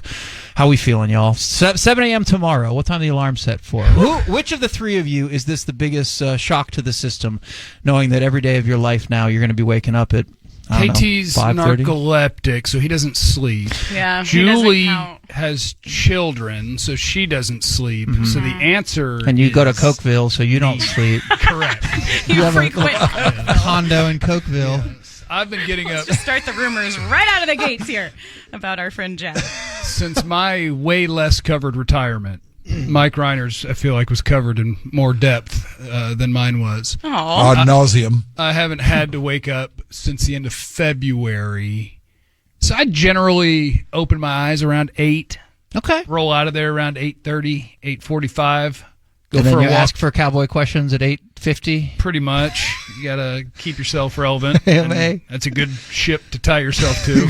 Apparently so. Being honest. What's the best cowboy question you got this week? It's usually from Skin Wade because he'll ask something about canteens or spurs or what happens out on the range. So it's usually those. I've been to Kavanaugh's house once, and he has all these plaques from YouTube congratulating him for his You get plaques from YouTube. 10,000th Is that right? No, let's try. Wait. Let's try again. You can do this now. 10,000. TH is at the end. Cut that. And the beginning. 10,000. There you go. Team. Mike Squad. still hasn't done it. Yeah, but He's trying to defer to us. You're a big-time host now. You need to be able to say words. 10,000th. Not. I think you threw an extra TH Yeah, you in did. that time. You did. You got too many T's in there. Foul. Which duck is that? 20,000th. Oh my God, I'm usually. Why do you add the D at the end? I got it right here. Ready? 10,000th. Yeah, well, I can help you out because it's much easier to pronounce. My plaques say how many millions of views. Do you have a million views? 6 million. Yes, Are you going to bring all those views to the freak? You tell them about this? I will. I'm going to. I'm going to tell them all about it. Okay, all right. All right, there's 6 million people right there. Yeah, I think we're good. That's how that works. We don't even need to pay for advertising. Yeah. I think it's more so like 6,000 people watching literally everything, Okay. which is great. We like them. Do you like YouTube, Mike Rhyner? Not that terribly familiar with it. Do you have a laptop? I mean, What do you have? I'm gonna Yeah, take a spin through your I've laptop. got a laptop here with me. I mean, like in this room right now. In this room right now. Yeah, why don't you have it not out? open You don't or need it? I here. don't know.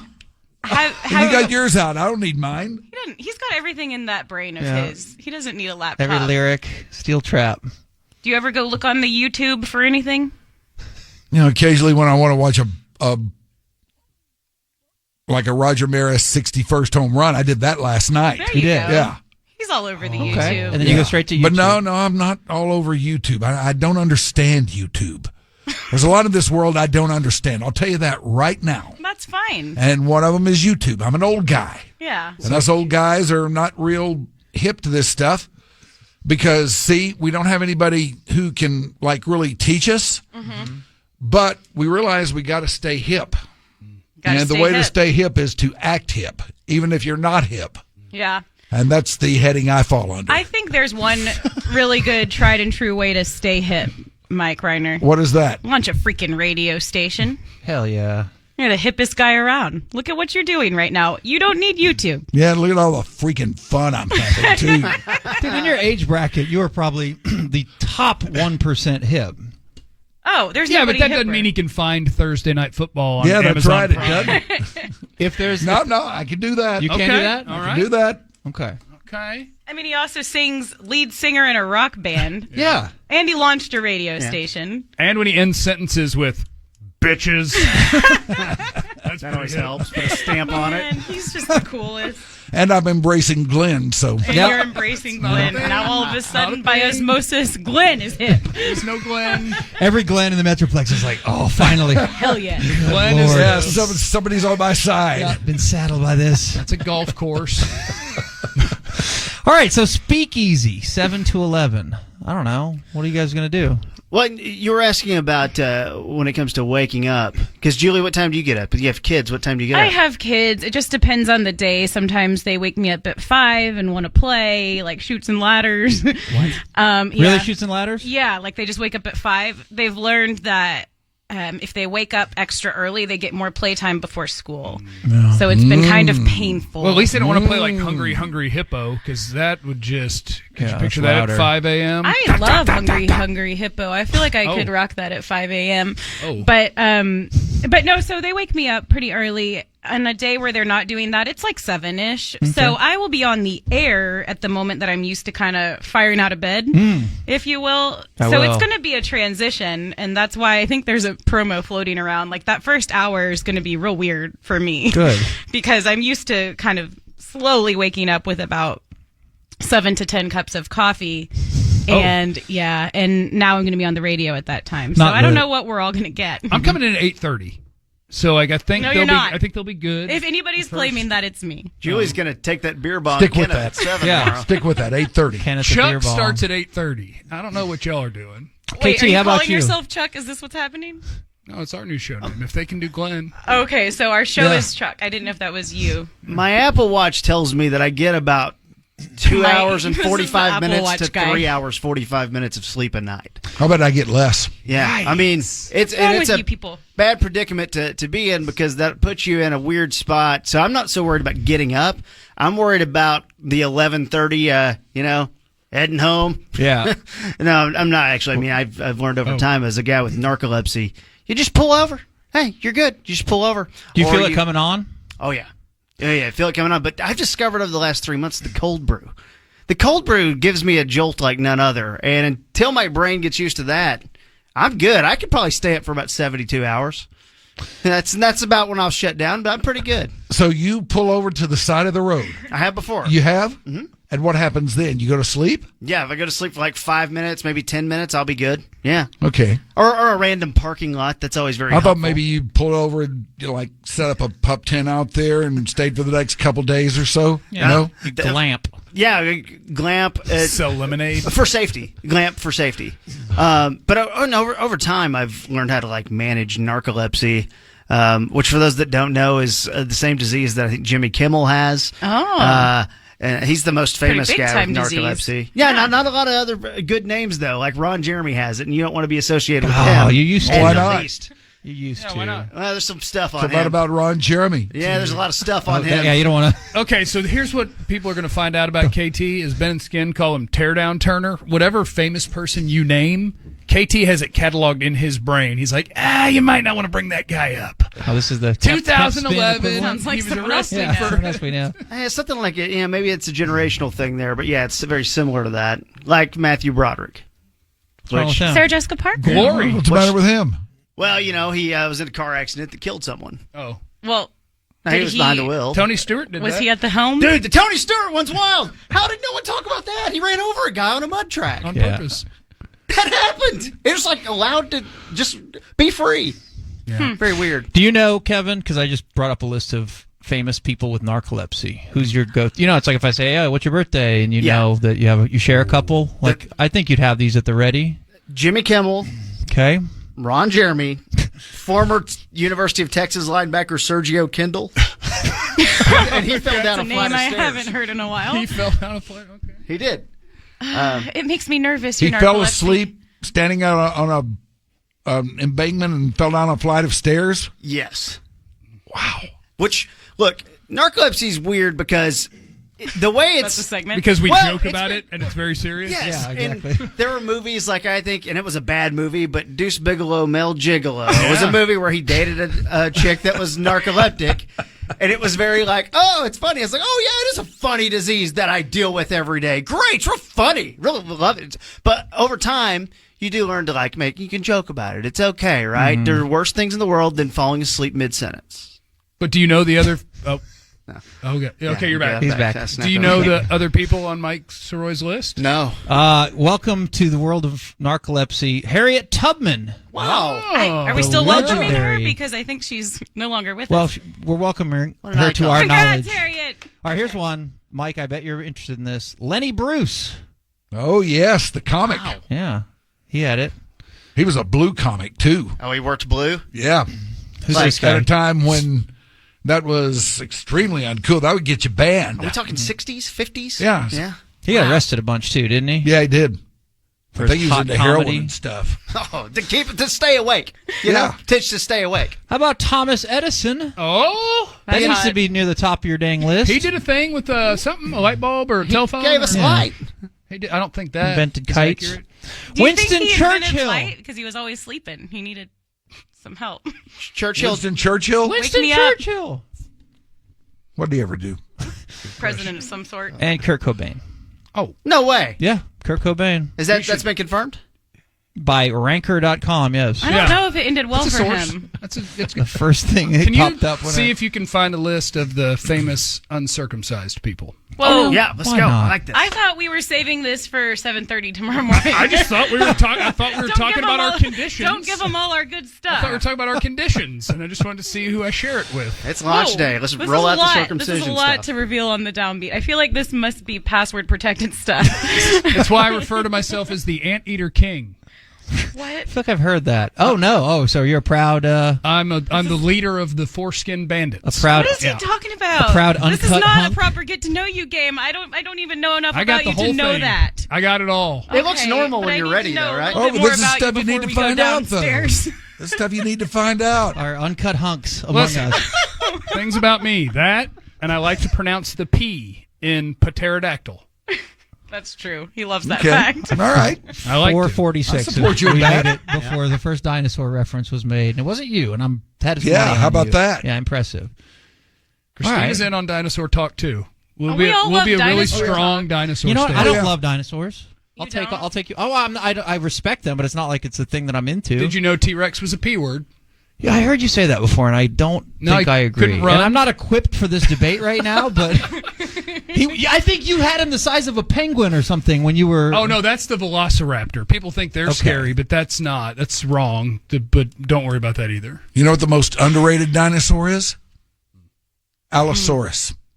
Okay. Allosaurus. He was big, he was fast, and he was mean, just like T-Rex. He's a smaller version of T-Rex, which means he's a little bit more elusive. Okay. He could cause the larger dinosaurs to miss tackles and stuff. They had those short arms. They couldn't wrap up. Well, it turns out T-Rex was really a nose tackle. Like, he couldn't really run. He didn't really roar. He's just kind of there. He just kind of lumbered around. He took up space. I think you, Jeff, clearly have read an article about this, Many, and I feel like you might be, not telling the exact truth. I don't think the T-Rex was a P. And Mike, depends on your definition. You guys can discuss. I mean, are you?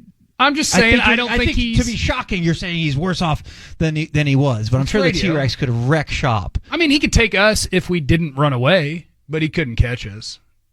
He just wasn't. So confident in that. He didn't have the quick twitch. Do you blame Jurassic Park for this? Yeah, mostly. Yeah. Yeah. Yeah. I want to know more about this Allosaurus. Oh yeah, it was just big and mean and fast. Why don't we know about big, it? mean, If it's so fast, and purple. Yeah. Did it have the? Yeah, it was purple. Did it have the fan thing that comes out when it No, gets no, real he fired didn't. up? He didn't have that. He was really a kind of a basic, no frills dinosaur, kind of garden variety. But he was a badass. Why do you keep saying he? Were there female Allosaurus? He said it was Alice. It was definitely some females. Yeah, there were probably some females mixed in there, but I don't know too much about them. You don't know Oh too yeah, much see that about one looks females? athletic. It That does looks look like a like a T-Rex with a little maybe skinnier lower body. Like he's a TB. Kind of a scaled down version of it. Okay. I like the one that was like a big turtle that had all the armor on it, and whip you with the tail. I Yeah. don't remember its name off the top of Bowser? my head, but it went hard. Stegosaurus? No, not Bowser. Oh. Stegosaurus had the big old horn. No, that's a right? Triceratops. That's okay. Well, I'm not. We're doing full-blown Stegosaurus. dinosaur talk right now. I love Stegosaurus had this. that. I love it. 97 I could do 2 more hours of this. He was having fun already, and now he's like, seemed better than I thought. Well, the best part about it Allosaurus is talk. one of my favorite things about radio is you just talk about stuff like that you literally have no idea what you're talking about, and just ask questions, and then I say, "Let me hear from you." Was it 214? Yeah. Do we have a phone number what's yet? our phone number? Do you know? You gotta have the password. 7897. So I believe, unless something's changed, it's 787-1310. I don't think. No, that's not it. What's your Wipe it from your favorite Okay, hold on. Why dinosaur? not? Let's light him up over there. Why not? Yeah, let's light him up. 888-787-1310. Let's let him know we're here. Let's hear from you. Tell him you were listening to Glenn and you wanted to offer your favorite dinosaurs. Oh. It's 214-787-1971, I believe. 1971. All right. Say it again. I'm gonna write this down. 214-787-1971. Let's cut it off. That's a promo. And be ready. I'm going to be calling for phones all the time and never go to them. I think Ben's mad now. What do we do? Are we in trouble? I'm in trouble I with think Dad. we are. Whatever. He scolds us on the group text sometimes. Does he bring it on down now? I think that's Skin who goes into That dad is mode on Skin, the and group here I text. am once again mixing up Ben and Skin, y'all. This is Okay. really hard for me. The other day, and if he was here right now, I would apologize because I was leaving and I had just talked to Skin, and I'm walking out trying to be all like, we're cool. We're good friends now. And I'm like, all right, well, see you later, Ben. Oh. And then the whole way home, I was just shaking my head. Like, should I text him? Like, I can't believe I just did Just that. let this lie, These guys have probably. been so wonderful to me, including me on their fun new radio station. I can't even get their names right. Ben and Skin, I'm sure they're used to it.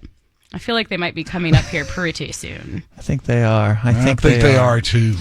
All right, so you guys are going to rock it tomorrow, 7 Anti-Meridian. What's the fair? You got an intro? What do you have planned?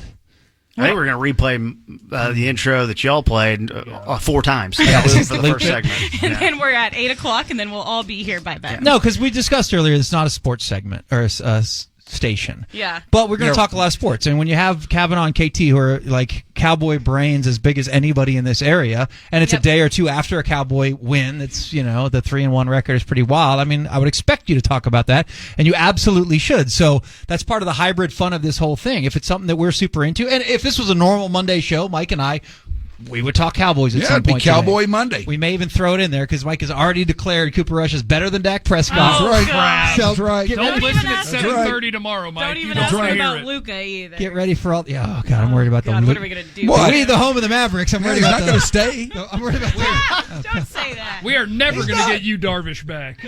It's like on the wall. We have That's 97-1 the Freak written in huge letters. We're also going to have to write, Mike, don't just keep yelling that Luka's going to leave as the second thing, and he's going to ignore. I was probably told both we of say them. what we want. We do. Yeah. But no, I obviously agree. Mike, to answer your question, I think that our show is super pumped to talk sports when we feel like talking sports and when talking sports is warranted. Yeah. And you know what the beautiful thing is, Jules? What's that? Here, you can do that. Woo! Hey, damn, do it. Do what we want. I love it. Yeah, I don't like when an article on a website with a bad interface, like a week ago, says things that are not completely true. Like, that does not define us at all, and that to me is very important to get across to everyone. We're going to do what we want when we want to do it, and it's cool. And we know what you guys all like out there listening, right? We know some of you are going, well, they ain't talking sports. Why do I want to listen? They ain't talking sports. Yeah, good. They say they're a sports station. They ain't talking sports. I mean, overall, you can't win. There's always going to be someone mad at you in this world at some point when you get into this profession, and that's fine. It's all good. We'll try to make as many of you as happy as we can, and I think we will if you just give us some time. Yeah. Mr. Sunshine, Kevin Turner. The ray of sunlight. Hope that guy in that water tower's okay, though. Oh, yeah. Back to Cokeville. Cokeville joke.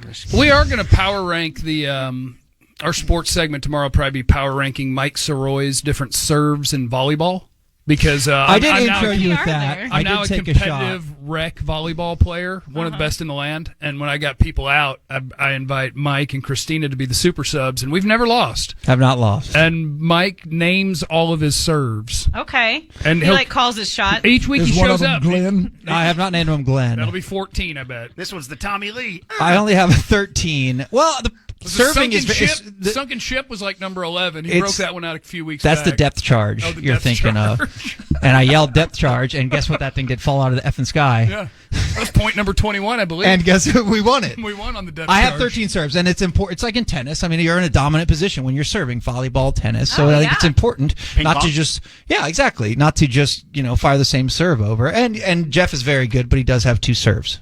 Okay. I do Nothing like you with 13. I have 13. Yeah. Well, if you have a good serve, you don't have to do anything else the rest of the point, and that's Exactly. the key to serving in volleyball and tennis. Well, Mike's got more years on me, so he's had time to tinker. And, his body's slowing down a little bit, so he's got to get a little more creative. Pretty with athletic build. My go-to serve when it's just a regular point is the wet hornet. Yeah. Oh. Yeah, that one's consistent. What happens on the wet hornet serve? Don't ask questions. Is it a wet ball? I can't. Well, I want to know, too. Well, I'm not going to describe each and every one of them. I mean, you'll know it. Why not? You'll know it when it hits You're you in the sitting there damn talking teeth. about how you got all these serves, so tell us about them. You'll hit when it hits you right in the chest. Talk's a big game. And your Rapid fire. You can't back Name- it up. Name them all. The Rapid wet fire. hornet, the depth charge. We have the blunderbuss, Spanish fly. You know that one. Oh, of course. That That one. Of course. Blitzkrieg. Yeah. Koala diaper. That one was nuts. The Mexi melt. Yeah. Koala diaper. Yeah. Oh, dude, the Mexi Melt comes in good on a hot summer day. That's the summer. They're worn down. Yeah. Yep. The Human Torch. Yeah. Okay. Of course. Mexi Melt is the one he does right before he runs for the restroom. What else? We got the down Gross. payment. Yeah, of course. That's kind of a Copenhagen's best. I learned that one. You are an we have- interesting beast. And then when you get toward 18, 19, 20 points, you're going to start wanting to bust out the sure things. Yeah. That's when you hit them with the Sword of Damocles. Yeah. If you want to get cute and show off, it's the bonsai tree. Yeah. And then League on the line, this is it. It's time for the Fibonacci sequence. Okay. Yeah. I'm already intimidated. But I mean, most solid volleyball players, I think, have at least 7 to 10 good serves. And I only pointed out your shortcomings to inspire you. Yeah, I come can up bring with you one of my more. championship T-shirts if you just need some. Well, I stuff. think I Oh my gosh, earned we have one last season. Adult sand volleyball smack talking going on over Mike here. Rhyner, can you please I tell don't him to know how listen I to the feel Glenn about and it. send it to break or something? What's next? Pickleball talk. Listening to the Downbeat on 97.1 The Freak.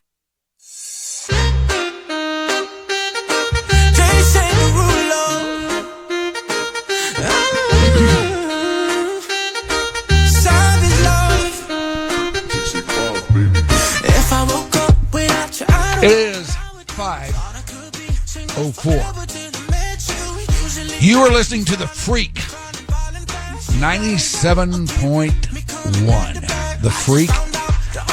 If you have found us, then congratulations, because you are in on day one. Day one of what? I don't know. But I have a feeling it's going to be something really, really good. Hell yeah. And something really, really fun, and something you're going to really, really like. And we're glad you're here, for sure.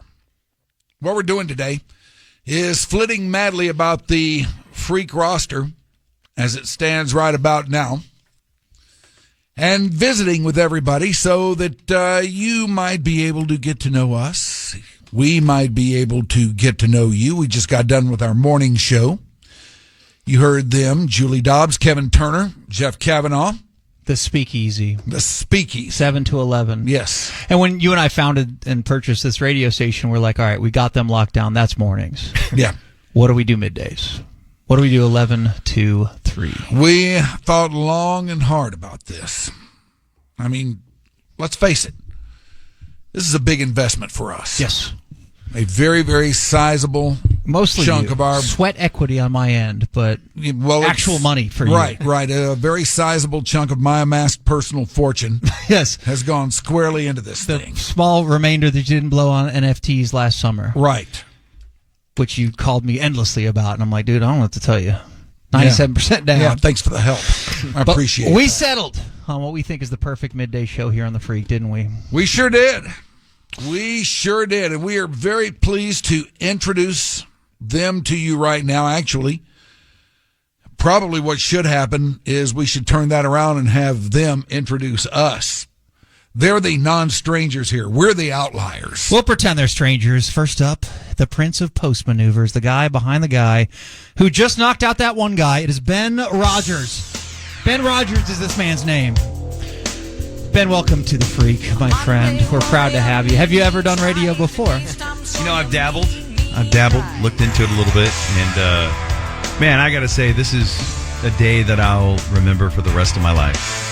And it's incredibly special to be on Glenn now, something that I have aspired to do for the last couple hours, you know, just dreaming of one day being on Glenn. And I'm right on top of Glenn, and I'm putting my words inside of Glenn right now, kind of in a way. But no, The Freak, this is such an exciting day, and man, just listening to the way you guys started the show, you know, Rhynes, with everything you said, I had goosebumps listening. I'm so unbelievably excited about the adventure we're going to go on, and you're going to find pretty quick I'm an overly sentimental guy, so skin will balance that out. But I got chills, I got goosebumps. I'm so excited and just honored to be a part of this squad. We are honored to have you on our station, Ben. Thank you. Thank you for your honesty. Yes. Thank you for your courage. And he's too. not going to be doing the show alone. He demanded someone whose name kind of rhymes with his, which, because I'm sure you guys have been through this 1,000 times. I don't even think they rhyme. It is a man who rode the red horse of death straight to the glue factory, multimedia superstar that enjoys what I'm told are the world's most boring documentaries. It is Jeff Skin Wade. And this is the effing song he picked. Let's go. Let's go. It's a classic, but don't you have to wait to get to the... I don't. Look at what's happened to me. I can't believe it myself. Suddenly I'm up on top of the world. It should have been somebody else. Let's go! Believe it or not, I'm walking on air. I never thought I could feel so free. That's the hard part to sing. Flying away on a wing and a prayer. Who could it be? Believe it or not, It's just Lee. Hi, guys. There he is. All right, now I take it back. Great choice on your song. Dude, Perfect. I was sitting in there next to that engineer I've never met, and I was confused by just listening to this station happen, and I had the most gigantic smile on my face. It's been perfect, and then I just was listening to the magic of you guys mixing with the morning show, and I'm like, how are we going to go in there and be as fun as what we've already heard? And I'm thinking, I've got it. I'm going to give you guys a day-by-day, blow-by-blow of 6 weeks of having my neck radiated. It is a hilarious story. You guys are going to love every second of it. I can't believe the freak is on the air. Right? Yeah. I can't believe the freak is on the damn air. It feels weird. Feels good. We did it. I will admit, before we get to our third person, that, Ben, you said you're overly sentimental, and I will admit this right now. On the way here, I did crank up the Waiting by Tom Petty, and I listened to it on a loop, and I had, not a big one, I had a little bit of a sports cry. Sweet. I really had a moment, because I've been super nervous about this, like, tons of anxiety, and we'll talk about that down the road, but like this morning I woke up and I felt nothing but great. I was like so excited, and I had a nice little sports cry. I went full volume on the Waiting, and it just felt really good. So the fact that we're doing the damn thing is just unreal. Yeah, we're past the Waiting now. Yeah. And you're not supposed to drive with those Falcons, by the way. You're supposed to have them in a cage. You're listening to that song at full volume with one of those gloves on, holding the Falcon. I'm holding in the passenger seat, though, not out the window. That'd be inhumane. I want to tell you something, though, because you were talking about anxiety, and, Julie was talking about how much fun this has been, like trying to craft this thing and everything that's gone into it.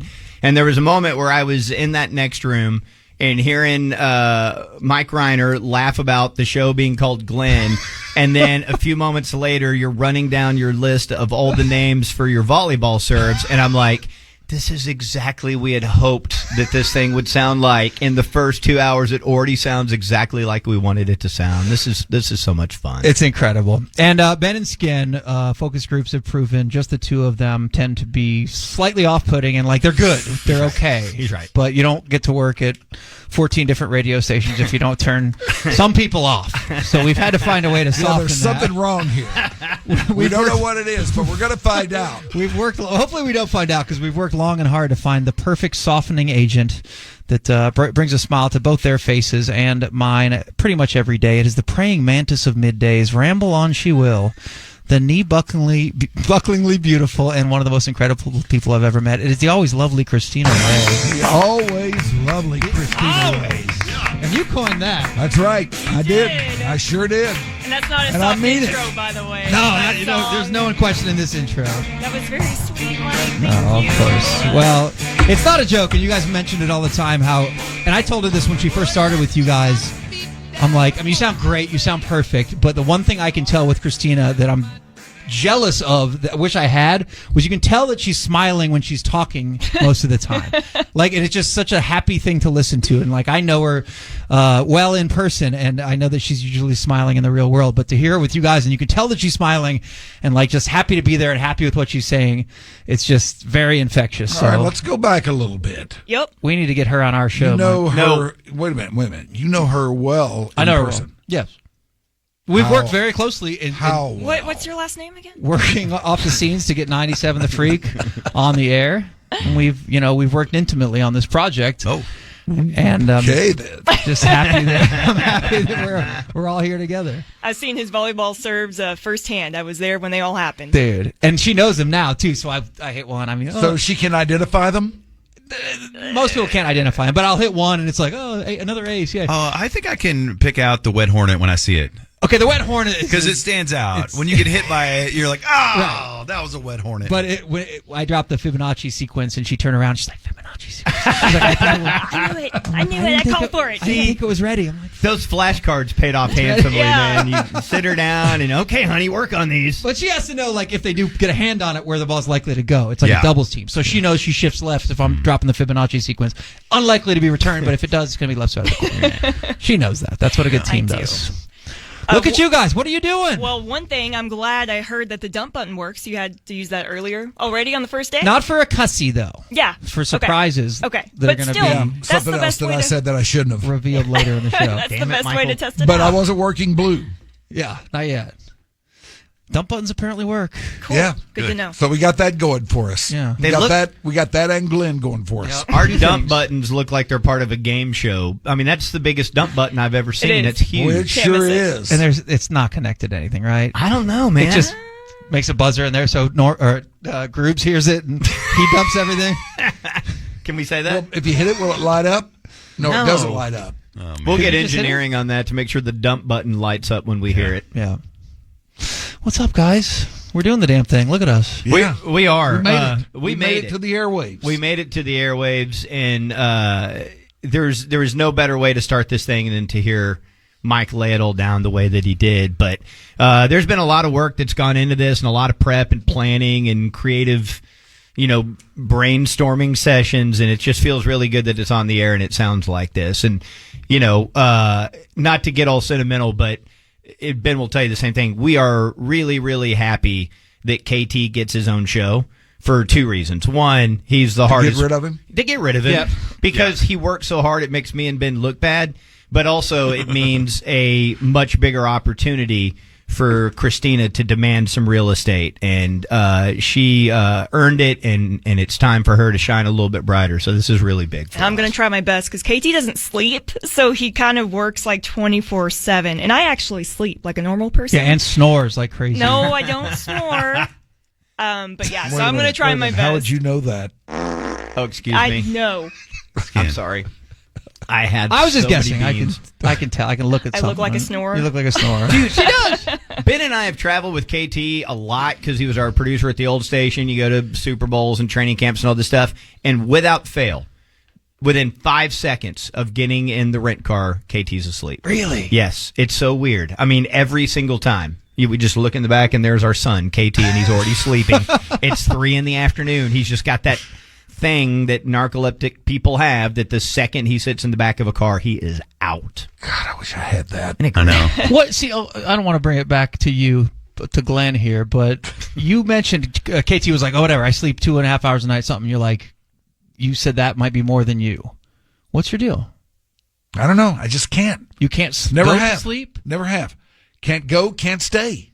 Really? That's not healthy. Have a hard time going, and when I do go, I can't stay. What was your sleep schedule last night? I probably got maybe 3 hours. That's it? Yeah. Is that normal for you? Yeah, pretty much. Well, from when to when?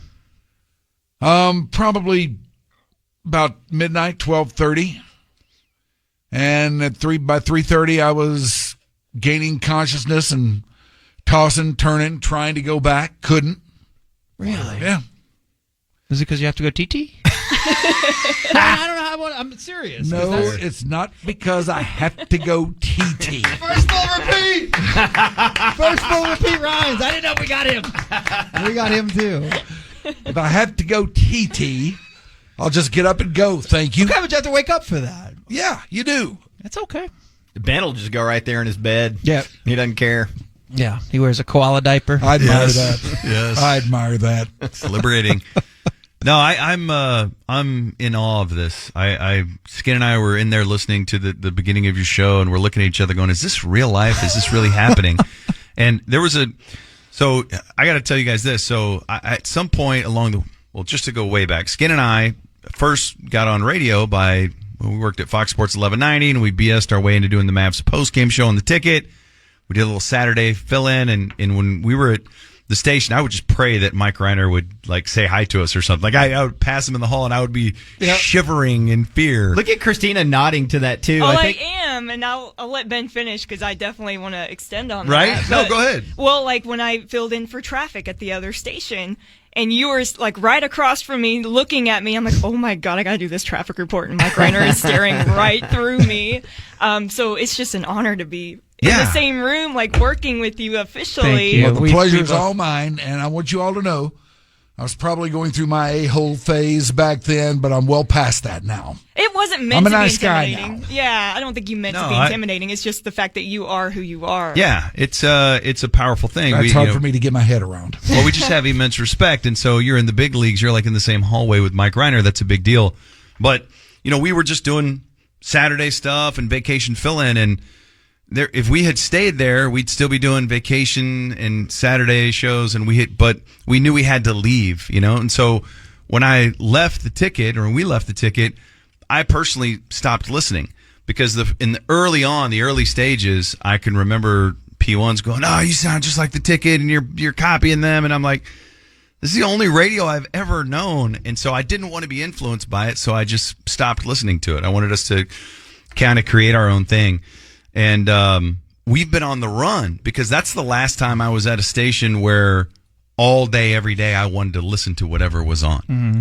And we've worked with some great hosts. I mean, hell, we wouldn't have met Kavanaugh had we not gone to the Fan. We had fun at ESPN, but we always dreamed of this. Like, what if we could put together a bunch of talented people who are just friends and all they do is BS about whatever they want?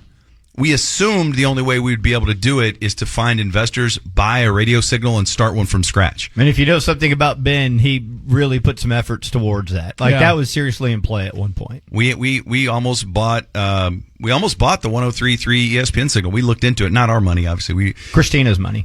money. Yeah. But we had investors lined up, and we were going to go that route, and we just couldn't afford it. It didn't make sense. And then we met the people here at iHeart. And we signed a deal here 4 days, 5 days. We met someone Thursday and signed a deal on Tuesday. And then we put starting that station on hold. Yeah. And so we thought, okay, well, we'll never be able to do that, but this is a great company. Let's go work there.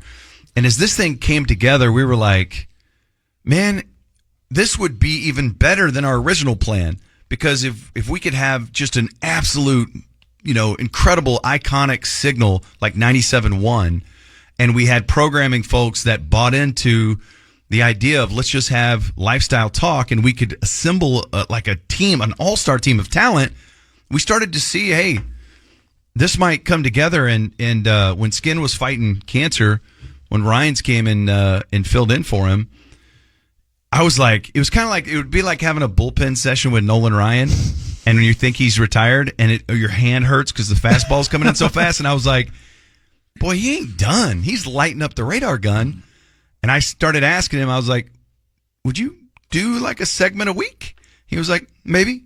And maybe I'd do more than that. I don't know. I was like, Skid. I call Skid. He called me. I was like, dude, I'm telling you. There's a chance. There's a chance. Seems like I'm doing radiation, but yeah, cool. Yeah. Taking calls during radiation. Yeah. I got a whole slew of larger stuff to worry about, Right. but yeah, cool. And you just look out there and you're like, okay, well, what if you could get the old gray wolf? And you look around and you're like, there's so many really talented people that you love to listen to that are not currently employed at a radio station. They'd either left the business disenchanted, never really got the opportunity they wanted. And you could kind of see, wait a second, we could have the signal. We have the programming folks who would believe it and who would go for it. And man, what if we could assemble a super team? And boy, it was from that minute on, it was like, is this really going to happen? And then today it was like, did this happen? It's still happening. It should be said that big time radio executives tend to put more credence in something that Mike Rhyner is going to say than something Ben and Skin are going to say. So getting Mike Rhyner involved, getting Mike Rhyner involved in this is extraordinary. Yeah. That's how this happens, man. It's just so cool. You guys did the heavy lifting here. There's no doubt about that. You guys are the ones who did the heavy lifting, and to hear this story about how quickly this came together, man, that just does not happen in this business. Kudos to iHeart, man. Kudos to iHeart for sure. Patrick Davis and Jay Shannon, Priscilla, everybody. But we tried to steal the Sirois boys before. I was thinking about that this morning. And they were very nice to us. We played a round of golf, and they were like, all right, go F yourselves. And we're like, okay, see you guys later. You remember that, Mike? Yeah, I do. At the tribute? We played at the tribute. Do you remember and I the remember wind? Ben had a jar of Vaseline that he would rub on his driver. Oh, that's right. I'll never forget. Yeah, which would try to eliminate spin, which is without question Mike cheating. Very illegal. Oh, hold on. And he's greasing up the... I think Mike will appreciate the story. Tell the story of... All right. So I hate golf. Like I can't control the ball. It slices so badly for me. So somebody had told me, man, just put Vaseline all over the face of the driver. And I don't know golf well enough to know how bad that is. Yeah. And so I was like carrying Vaseline and just putting it all over the face of my driver. And we had gotten to know Derek Holland pretty well, as everyone in media would. And Derek's like, hey, after your show, we were on ESPN, come play golf with me. And what was that course? It was like Las Colinas. Yeah. He lived right off the Four Seasons. Okay. And so we go out there to go play, and he goes, "Oh, by the way, Mike Maddox is going to be there, right? He's the pitching coach at the time, right? He was pitching coach at the time. And I go, why do you say it like that? He goes, it's kind of like Dad's going to be there. And I'm like, the fun police. I'm like, oh, man. So I go, whatever. I don't really know him very well. And he goes, well, he's just going to golf at such a fast pace. He'll just finish his hole and go on to the next one and leave everyone on the green. I'm like, really? So anyways, we start golfing, and Derek's like, just don't interact with him that much. It's all good. So he's kind of grumpy guy, whatever. We're playing. And he starts taking an interest in my mechanics, like wanting to help me because it's ruining his day watching me hit a golf ball. Anything to speed you up. Right? Yeah. And the pitching coaches are either a psychiatrist, a counselor, or a mechanic, or an engineer, right? And so I guess he's thinking, I can fix, if I get this fat guy to do this with his foot. And so I'm on this tee box. He has no idea the face of my driver is covered in about an inch of Vaseline.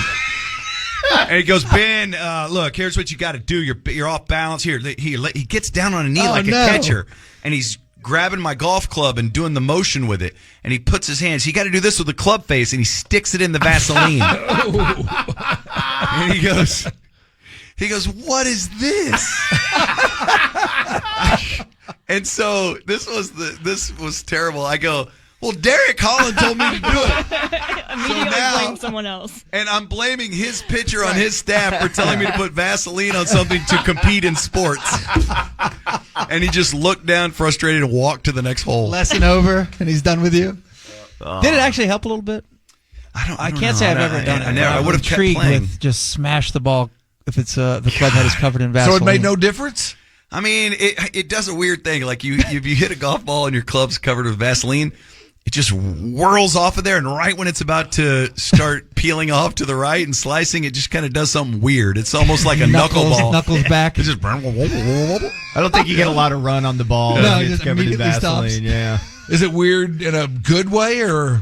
I mean, it wasn't good enough to get me to keep playing golf. Like if golf was here, I would punch golf in the face. Like golf is here. Oh, right I just wish I was good at golf. It's so hard to keep that ball from slicing off. Yeah, you have to play all the time to get good at golf. That's the trouble with golf. You have to play it. How are we here? How are we here? Why are we here? The trouble. I support your golf. Thank you. And she's come out and golf with me, and it's beautiful. You ride around the cart. Yep. That's the dream, having the girl say, I support your golf, because most dudes are fighting that entity. Most dudes are using golf to get the hell out of their house for 5+ hours. I'm sorry, for the average round of golf, which is 9 hours. All right, that's right. Well done. Wink. Okay, but a whole day. We loved the Sirois boys, and we pitched them. We were trying to get them to come over many years ago and join us on another station, and they were very nice to us and said, no, thank you. And we could have asked them again this time. But it wasn't until we got the great Mike Rhyner on board. That's a very different phone call. When you get a call from Ben and Skin, it's a little bit different getting a call from the great Mike Rhyner. That's a quick side of the phone, click, send a voicemail. Ooh, not going to take this favor call. Golfing right now, boys. Sorry. Golfing. My hour 8 of today's round. Hey, man, can we get a discounted video from Cash? Yeah, I'll ask him, sure. Yeah. Yeah, but when Rhyner calls, you do the look, think about it. All right, I'm... Headset off, Xbox controller down. Fine. The teens can wait. Yeah, hide in a bush on Fortnite. All right, Mike, what's up, buddy? How you doing? Well, I couldn't be happier for one. Mike appears to be about as happy as I've ever seen him, and I can't believe we're doing this damn thing. Man, this is awesome. Yep. This is awesome. This is better than I thought it would be, and I thought it would be pretty damn good. I think over the long haul, and as far as standing the test of time goes, I think we got a real chance to do that, and couldn't be happier to be here, man. I'm so glad that I got included in this. You're listening to 97.1 The Freak. We have Ben, we have Skin, we have the always lovely and beautiful Christina Ray. You're listening to the Downbeat.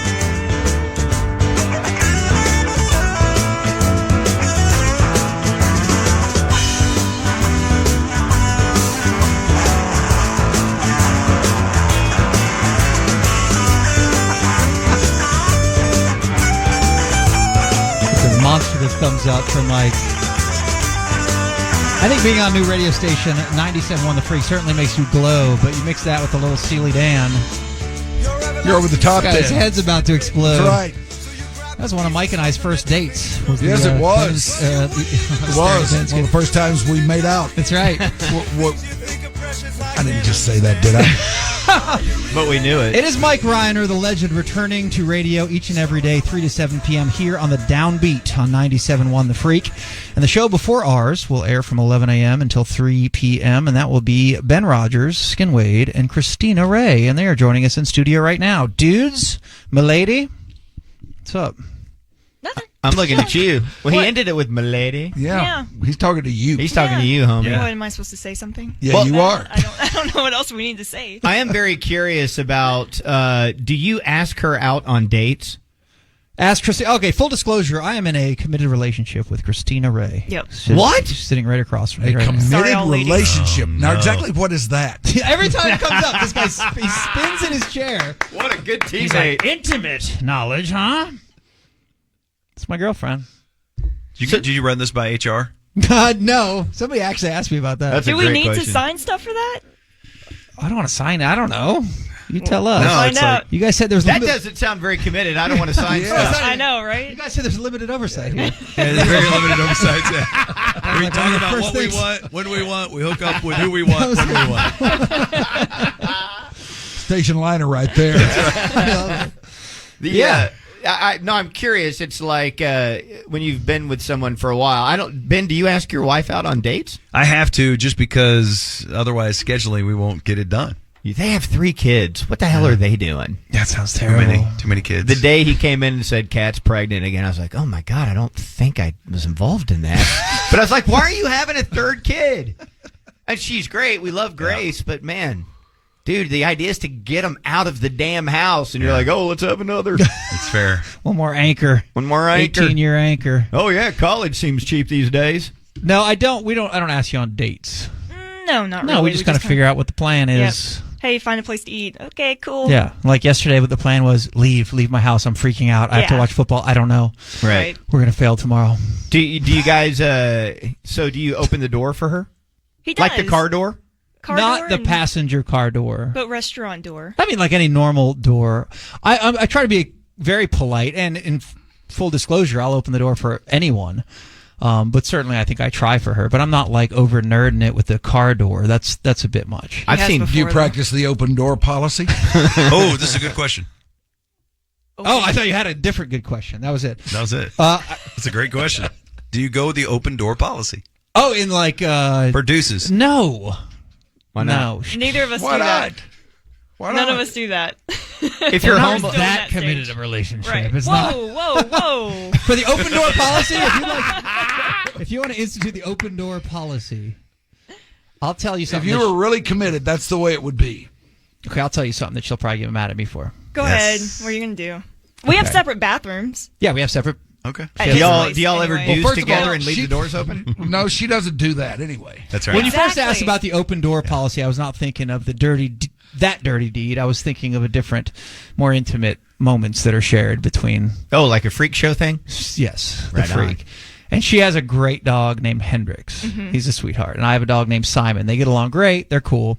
Simon, all he cares about is our attention, getting us love. Touch me, please. Do you not love me anymore? Please, God, touch me. He's a great puppy. He's a sweet puppy dog, and he'll butt check you. He just wants his butt on top of whoever the guest is. He's incredible. Her dog, Hendrix, an absolute sweetheart, but all he cares about is feed me. Food all the time. I want is food. Yep. And he knows he's not supposed to eat Simon's food when it's left out. Wow. Like if we're in the living room, it's kind of right behind the couch, and we can hear it, I know like where he'll you're try going. it sometimes and be like, well, like, Hendrix, no. And he immediately stops. He's like, I wasn't doing anything. It's all good. That's impressive. But that is impressive. I got 3 dogs that are on top of each other at all times trying to get each other's food. Yeah, no. This is there's a complete cutoff. They both understand the rules. Hendrix listens very well. Hendrix listens very well, Yeah. but if he thinks there's a moment of opportunity, he's going straight for the food bowl. Yep. And he, without question, has learned that if it's bedtime, and he even hears like a canoodling in its mildest form, like even if we just have a nice smooch. Yep. The second any noise that may be associated with that starts, he sprints out of the room and runs straight to the dog bowl and knows that we are going to be occupied. All right, I got 3 minutes. Let's go. 10 minutes. 3 minutes. 15 minutes. 15 minutes he has. That's amazing. And it's so consistent. He knows that his window of uninterrupted food time is now opened. Yeah. Because even if we're like, hey, no, stop. He is in the other room pounding food. Boy, that's a smart dog. Yeah. Pounding food. Their eyes are locked in on one another, and he's checking his dog watch. I'm about to get in there and get some grub. Yeah. And he kind of like plays the doofus, but in that sense, he knows exactly what's going on at all times. So open door policy for that. Okay. My long answer. That and only that. That and only that. She's great though. Look, we're in the phase of where she's adorable with like everything I do. Like she'll come over and Ben, you know this, the curse of Fortnite that we both suffer from our many addictions. It's right near the top. And she'll sit down. No, keep playing. I love this. She's because you make it fun, though. Like, your commentary while you're playing is the funniest thing ever. And I'm glad you're back on radio so I can actually share that with people, because I felt so selfish. I'm like, I'm here with my own Mike Sirois show. Like, it's the best. So seriously, when I say I enjoy watching you play Fortnite, I do, because you make it fun. She's like, no, play again. It's like, you finished 49th. Right. I'm like, yeah, not bad. Top 49. There's something amazing about Christina in that she is the perfect gal to hang out with dudes. Me and Ben picked this up really, really quickly. And when there was talk about, all right, we're going to have additional shows, we're going to do different things, there was this mandate put down very early that under no circumstances, unless she wanted to, was she going to leave our show. Mm-hmm. Like, she is the perfect ride or die chick. And that was thrown down by who? That was thrown down by Ben and Skin. Okay. Like, there was no, flimsy then. It wasn't ironclad. We were shoving KT out the door, but man, you cannot take her from us. Well, I have bad news. I have an announcement that we were. No! That's fair. As part of Mike Ryner's agreement, we would like to announce that Christina Ray, she's joining the Downbeat. Hey! Is this for real? No, it's not for real. Sorry. I wish. But that was their one. Put their foot down. They would not let us have you. Yeah, and Mike Rhyner has done this before. He's put together something like this before, and his leadership during all this was incredible. And he told us, "Hey, everyone's not going to get what they want. Like, you got to be ready to concede some things. Or not everyone's going to get what they want." And we were having all these talks about who would be on which shows and how that might work. And Mike brought it up one time. I think he said, you guys might have to give up Christina. And we were in this meeting. We were like, you know what? We'll do whatever we have to do for the good of the team. And then we got outside and go, oh, my God, we got to keep Christina. Whatever. We'll talk about it. Everything's on the table. We can lie to those guys, but that ain't happening. Oh, my God. We quit and we lose her. Don't get the wrong idea here. That's not something I wanted to have happen. Yeah, but your point was nobody should be too comfortable with anything because we're building something from scratch. That's right. And that's why we immediately fired off an email to Bob Pittman, the man who created MTV, saying, hey, man, there's some problems brewing. You just got to make sure that girl stays middays. That's sweet. That's the only thing that matters. Well, I'm psyched for you, Christina, and for you boys. I mean, I've been listening to y'all show all summer long, and it's awesome. It's really fun, and I think it really does sort of lay a blueprint or embody what the Freak is going to be, which is pretty much good people having fun like the entire show. Yeah. I will tell you this. I've already had enough good blow in this game to where I'm good. I really don't need anything else. What I'm interested in is watching Mikey go next level and watching you boys go next level. Because you guys have had shots, things have not worked out for this reason or that reason. But I've always felt like, and I've been in the vast minority here a lot of the time, and that's throwing a little shade on some people that you guys have worked with and that I've worked with and that we all know, but I've always felt like you guys had a strong show and that you were both individually good, you were collectively good, and for the life of me, I could not figure out why you just didn't take somewhere, And that's what I want to see happen here for you guys. Well, I think we feel like we certainly have the cast for what we do to connect with, an old day station. Like Ben had mentioned it earlier, we've worked with great people that we really like, but if you don't have a programming department that is on board with your vision for the show, we've always been pretty steadfast about not wanting to compromise what we do and believing in what we do. And, when we're at places with our listener base or, whatever, how many members were in our Facebook group, we knew that they liked what we did. And the problems we ran into was when we had management that wanted to change what we do. And so we've always been pretty steadfast. We had a programmer one time come in early on that tried to split us up and get me to change my name. And it's like, we've always been willing to bet on ourselves and believe in that. This is an opportunity to have a station where there's, I think, like-minded shows. And this, what we do can sound like what the station is doing. That's really important. It's super important. And that's not to say anything about the guys at the last station we worked with. There's a lot of great guys over there, and they're great at what they do. We've never wanted to be, that type of sports radio. It doesn't really fit us. Yeah. And so, we look at it as this is the chance to do it. Yeah, and we've played the game.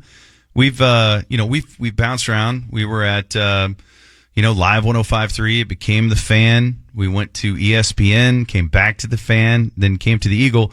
But we've never been fired. We've always chosen to bet on ourselves and sit out those non-competes and get your savings destroyed while you keep chasing this dream. And how many non-competes have you set out?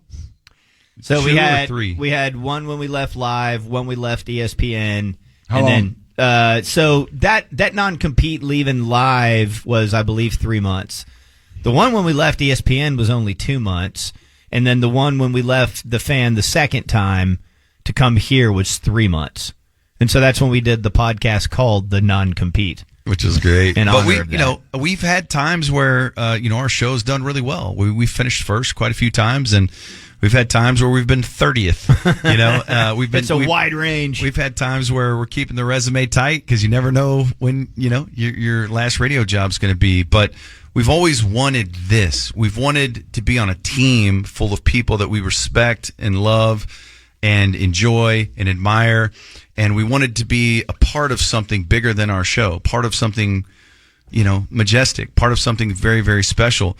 And that's what this is. And that's what was so crazy. All these early reports are, the Freak's going to be the third sports talk station in DFW. And we were just laughing, going, God, they don't have any sources, do they? That's when they're not talking to our people. They're talking to other people. Because we've never once, when we got together, ever had a conversation about being a sports station. Not once. Right. Oh, God. Because in that, like, this is medium to me. This medium is at its best when it's just about the connection.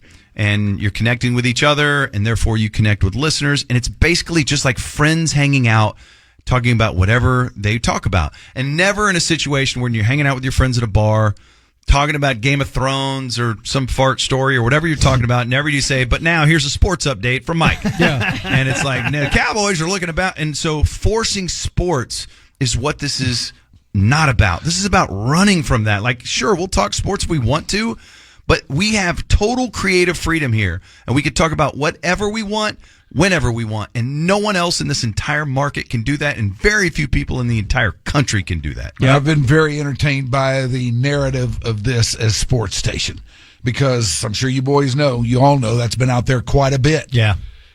People hear the names that have been involved in this. They know the backgrounds of the guys involved in this. And that's a very easy knee-jerk thing to grab onto. But, you guys made it clear to me when you started pitching me on this that it was not going to be that way. And I just said, well, damn straight, let's go. We had talked about this idea of when we were coming over here to do our show at the Eagle of like, all right, it's going to be like a morning talk show on a rock station, on a classic rock station, but that's it. There's no music. And so whatever you would hear for those little 5 and 6 minute bits on the old classic. Wait a minute, we're not going to play Frankenstein? We're not going to. No, Mr. Winter. No, we're not going to do that. But being that is a full show. And what that reminded me of so much is, and I've told you guys this before, but, Ben and I, we grew up here. We both had older siblings that were 4 years older than us. So they would drive us to junior high or whatever. And back then, we were listening to LaBelle and Rhodey in the mornings. And I've said this many times. The first day the ticket came on the air and the hard line comes on, and it's like they say Mike Rhyner's name. I'm like, from LaBelle and Rhodey? What? Oh my God, the morning zoo? And so to me, it's like whatever we're creating here, there's going to be a lot of talk about the ticket because Mike is the architect of that, and we all come from it in one way or the other. But for me, this signal, and Mike laid it out at the beginning of the show today, this signal and the people who have been on this signal, we have the utmost reverence and respect for it and the legacy of it. But for me, this is just as much about what happened at the zoo as what happened at the ticket. This is just another step in the evolution of Dallas radio personalities, and there's really no one better to usher this new station, which, by the way, we're the only one in the iHeart family called The Freak. There's no other station in this family like us, and Mike is ushering us into this. And it just, for someone who's lived here, 49 of my 51 years, except for 2 years flunking out of UT, this is perfect. This is perfect because this is all of my radio life, happening in a new format here, and I love it. I just love it, man. That was always at my previous station, the ticket. I loved it. I still love it. But when I had to do like a full show, the only segments that would stress me out would be the sports heavy ones where I'm like, I got to get all these stats and I got to be right. And I don't know if it's in an effort to, and I love sports and I can chat sports with you all day. Sure. But you want to be like considered, like respected for some things that you were going to say. But I would never put any notes down for any of the jack around segments. I mean, nothing at all. Like, dude, those are all fine. But the only ones that would kind of stress me out would be the sports heavy ones because I'm like, I have to get this all right. I have stats wrong and all this stuff. But then no one ever remembers your greatest. No, they don't. Greatest. They don't. Point. That's one thing at the ticket that I noticed very early on. Every time somebody would come up to me and talk about something we had done on the radio that day or the day before or whenever, it was never about any kind of sports point we made. No. Never. It was always all about the other stuff. And I'm thinking, now wait a minute, are we getting this wrong here or what? I always wanted, and I had no power there to do so, but I wanted to shift that clock a little. If they were 60% sports, 40% fun, whatever it was, I would originally want to just flip that thing upside down and go 40% sports, 60%. You could still sell yourself as a sports station for sure. Sure. But I mean, I think you can call yourself whatever you want. I would say we're going to be 80% fun, 20% sports, but it might be way less than that, or it might be a whole lot more than that. It just doesn't matter. It's completely up to us. Yeah. And with the friendly amount of oversight we're getting from management here, it's like whatever you decide on is the right answer. And it's just that creative freedom is like through the damn roof to hopefully create more moments like the ones that you do get walked up to on the street. Be like, dude, what was that? That was the dumbest thing I ever heard or funny or whatever. And, I guarantee you that'll happen. If sports rear their head and they need to be talked about, of course, let's let it rip. Do we need our 10% sports right now? Because Checo Perez won the Formula One race yesterday. Did Checo Perez win the Singapore Grand Prix? Yeah. Mike, did you see that? No. That's your 10% sports for the hour. This has been Christina Ray's 10% sports flash. On 97.1 The Freak. She's the one bringing the sports, huh? I never saw that coming. It's so cute. She loves Checo. Boy, I didn't need it. We watched the F1 races, and now she has her little sweater on. Good. Her Red Bull sweater in celebration. Well, you're a big F1 guy, too, aren't you? I am. We both are. We went to Italy Went to a race this summer. I went to Imola. That's big doing. Which is a fancy boy F1 track. And this concludes F1 Talk. Ben, go ahead. Well, I just, look, the ticket has a huge audience. Fan has a big audience. And when we came over here and we started doing this talk format, which is what this whole radio station will be, which is whatever the F we want to talk about, when we first got here, our ratings were better than all the other stations combined. And it didn't take away from those stations. Those folks kept listening to those stations, and some came with us. But the point is, there are so many people here in Dallas-Fort Worth, and a lot of them want talk radio, but they don't want all the sports. Maybe they want a little sports, but there's enough. I think some listeners will come from the ticket, some will come from the fan, some will be Eagle listeners that'll stick around. We have a chance to build something really special and have one of the coolest radio stations in the country, and it starts now. Bam! Ooh, how about this? That is strong, man. That is strong. Well, it's been a long couple months where we've been kind of grinding on how to do this and how it's going to be and how it's going to sound. And honestly, in my head and ears, it sounds better than I even imagined. It's easier, more fun, and it's going to work. And I'm proud to be a part of it. And I'm so happy too. you guys are all here. Let's go. I am too. Thank you for asking me. That has been Skin and Christina every day on The Freak. From 11 a.m. until 3 p.m. All right, Mikey. Yes. Now we've That's had the a full really good roster. That's it, right? Well, kind of. But there is one name that has not yet been invoked, who is here with us. This is going to be the surprise of surprises. This is going to be the creme de la creme. This is going to be the cherry on top. Downbeat on 97.1 The Freak.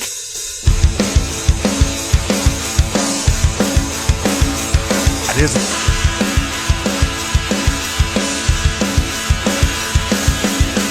Are you gonna live your life wondering, standing in the back, looking around?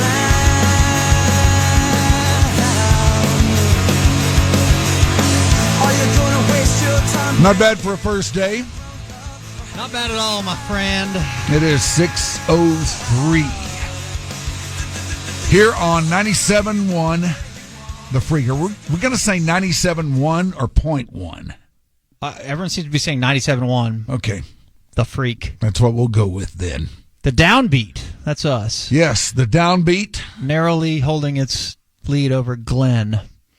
Really? That's the name of disappointing. the show. That's disappointing.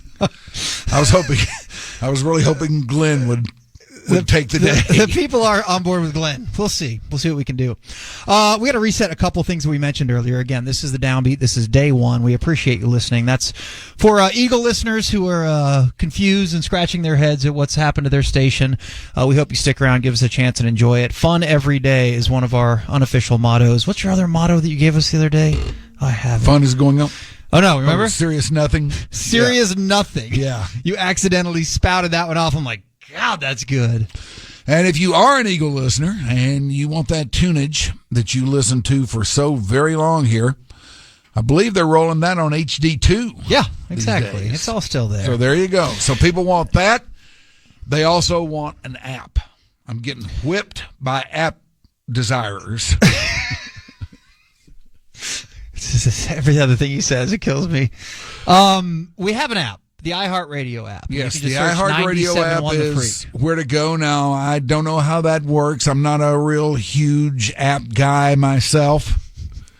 You know, I use them when I use them, and I don't really expect too much out of them. Just give me what I want, and I'm happy.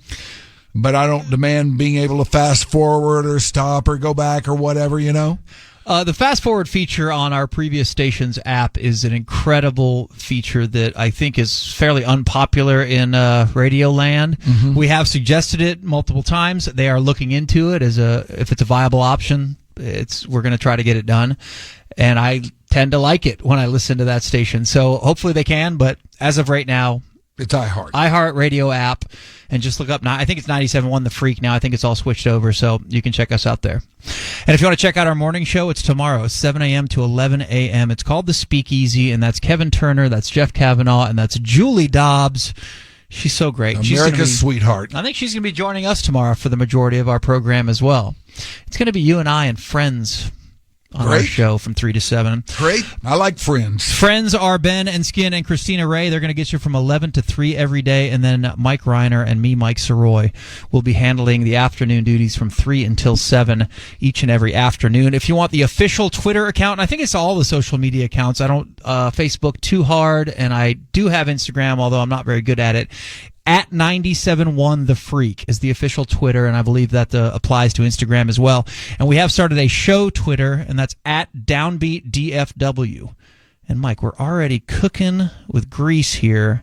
1,153 followers on Downbeat at Downbeat DFW. Yeah, Downbeat DFW. Excellent. And in our next and final segment of the day, I'm going to read some instant reactions that have been tweeted to at Downbeat DFW. So if you want to get one in, and it's funny, and you can fire it off, and we'll read that in our next segment. Yes. Now this has been a heck of a day because we've had all the aforementioned colleagues up here. Yeah. Here in the studio today, it's been a little day of getting to know you and getting to know all about you, getting to like you, hoping that you like me and all that stuff. However, there is one that we have not brought on board yet. And I don't exactly know how to intro this guy because he means so much to me that there are really all kinds of ways to. Why don't you handle this? You can do him better justice. No, I would think it's inappropriate if I do this introduction. Okay, probably what we need to do, I guess, then, if you don't want to do it and I'm feeling uncertain about it, maybe we just need to let him introduce himself because he is going to be with us day to day. He is here. He is a part of this thing. So, without further ado, introduce yourself, sir.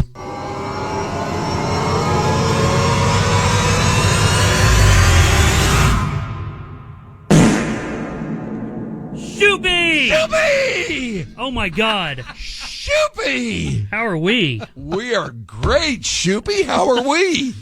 Very good. Good or poorly kept secret? It's hard to tell. I think this is a pretty well kept secret. It is the legend himself, Michael Gruber. Yes, back in the game. Who would have thought it? Sure as hell not me. Sure as hell not me either. Grubes. The man at the helm. What are we doing here? Hell if I know. We're going to find out. My plan to get Matt Kenseth on for you to do a one-on-one interview with him, the NASCAR legend, fell through, so I could not lock that up for you. We got Grubes, Mike. We don't know how the phones work anyway. Yeah, that is true. We don't. We got to figure that out too. And if you're keeping score at home, that is three dudes named Mike. It's not confusing at all. If the two wasn't enough. No. Not at all. Not at all. Anybody can figure it out. Let's see. Now, you're Shoopy, right? No, I'm not Shoopy. No, okay. Not Shoopy. All right, I'm totally confused. All right, we got to get to the bottom of this, though, with Shoopy.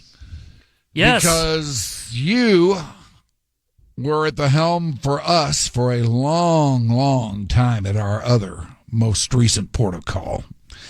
And then you left. You departed. You departed because you weren't making enough money and for a lot of other reasons. And so tell us about your travels between then and now. Yeah, it's been a very interesting journey. I started at the ticket as a 16-year-old intern, somehow became the regular board op for Bob and Dan at 19, and then became your board op on the hard line at 21, and by 26, I was gone from the station. Attempted to get my college degree. That flamed out really quick, but it gave me an opportunity to work for Bally Sports Southwest for most of the last 10 years as an audio engineer. I took over the music during games at different times, the Dallas Stars, Dallas Mavericks, and Texas Rangers. Was the ambassador of fun for the Frisco Rough Riders for 5 years. And just got to do all sorts of other just random fun things. But then when you gave me a call a couple months ago and wanted to gauge my interest in possibly getting back into this thing and getting back into radio, I wanted to immediately say yes, but I knew that there was some housekeeping to do to figure out if we could make it work for it to make sense for me to leave the things that I'm doing, to leave the Texas Rangers and Bally Sports Southwest. Right. And we found a way to make that all work out. And so I'm going to be the, board op / producer for you guys and board op for Ben and Skin. So I'll be in this damn room from 11 a.m. to 7 p.m. every day. And I'm just incredibly excited and grateful for the opportunity. And I never thought I would get back into radio 20 years after first getting into it and 10 years after leaving it. But getting to be in a room with you boys again is incredible. We couldn't be more excited for this. I couldn't be more excited for this. Because your travels have been far and wide. And like you, I too thought you were done with this. And I would not really have thought to even broach the matter with you. That's how done with it I thought you were. Yeah, and I kind of thought I was, but I'm glad that y'all threw my name out there at some point and at least gave me the opportunity to consider it. And the more I thought about it, the more that I just, did my own little calculations, pros and cons, and all that. I'd been looking for something that was full-time, ideally during the day, and if I could get both of those things, if it could be creative as well, then that's all I could really ask for. I've enjoyed everything I've gotten to do the last 10 years, but admittedly, as a working the freelance lifestyle, having everything revolve around games and being at night just about all the time, and, sometimes that's a 2 a.m., bedtime because of West Coast baseball games, and sometimes there's early tapings at Bally that require a 6, 7, or 8 a.m. call time, and not fun. Yeah, and trying to just make different schedules work around working with teams, working with the Stars, the Rangers, and the Mavs, where it's kind of frowned upon to miss a day, and so then trying to make the rest of the calendar during the year work around that. It just all I enjoyed all of it, but I'm a wuss.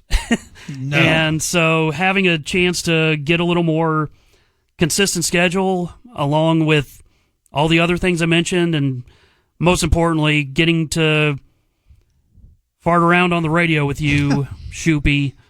I never thought I'd get to be your board op again. So Nor did I. It's an honor. Nor did I. I thought that ship had sailed long ago.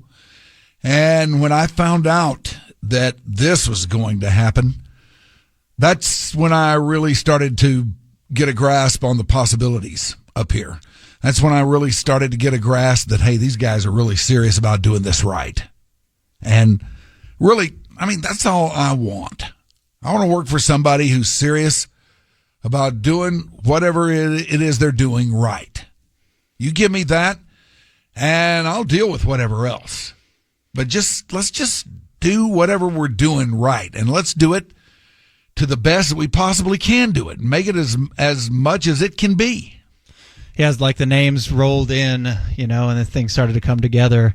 Each of them were oh my, yes, high five, call, text, but when that young man's name popped in, I'm like, excuse me, because I don't, I was too. You never know what. I guess I don't know how happy somebody else is in anything that they're doing, but I just assumed you at the Rangers, which I know you did love. And I still do. It absolutely, I said it, and I hope no one thinks I was ever lying, but it really was and is a dream job. Yeah. And it was very tough to consider leaving that. But I'd actually, full disclosure, I was actually going to be leaving them at the end of this season because Bally had a really good offer that I took. But then this came up, and it just made too much sense to me. And again, the daytime, the full-time, creative, working with y'all, every single person that is involved in this thing, from on air to behind the scenes, is just incredible. And I'm a radio dork. I've always loved radio, and obviously the ticket was a huge part of my being growing up. And this isn't a ticket offshoot, but there's a lot of my ticket friends that are a part of this. And to get to work with y'all again is, again, something I never imagined happening. But as soon as I got the call, I just immediately was looking for ways to make it happen. That's a great point, because dork's gonna dork. Damn right. I'm a radio dork too. And I don't know what I was going to wind up doing. I don't know if I was going to wind up doing anything at all. I didn't have to do anything at all. And if it never panned out for me to do anything else for the rest of my time on this planet, how little I have left, I was fine with that. But somewhere deep in here, the radio thing was still there. And that heartbeat was still functioning and still strong. And even though I may have been in denial about it, when this came up, I just couldn't say no. There's always that one thing for you out there, no matter what aspect of your life that you may be looking at. There's always that one thing that can change your mind about the way you feel about whatever that thing is. Did that make sense? Yeah, pretty much. Okay.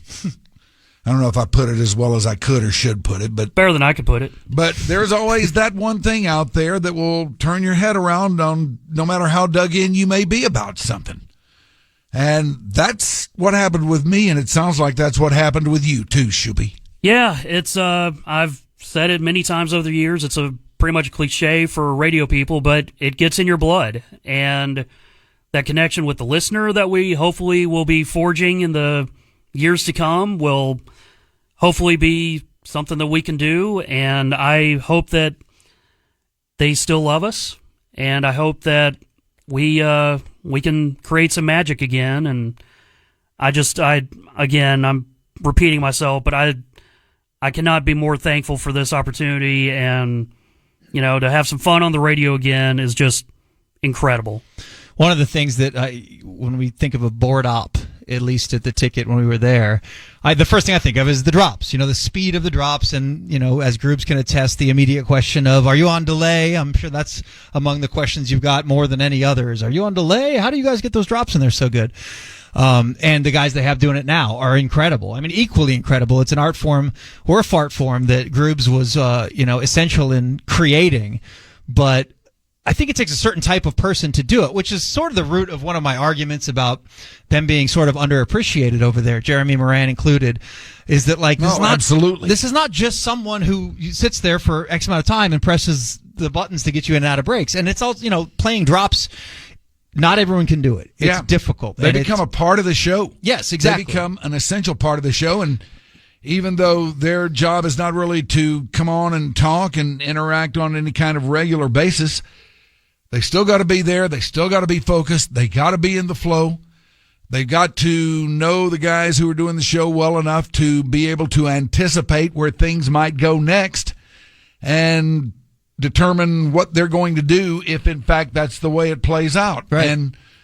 And we've got really lucky, or we got really lucky over the years on our show, because it seemed like every time we would lose one, I would go into a little bit of a state of depression for a few days. Yeah. I would, because I'd gotten so used to them and they'd become such a big part of the show that I just couldn't see at that time how we were going to be able to replace them. Yet somehow we did, and strangely enough, every time we replaced one, he adjusted to things real quick, and before long, he was about as good as the guy that he'd replaced. Mm-hmm. We were really, really lucky in that way. But then Shoopy came along, and that's when things went next level.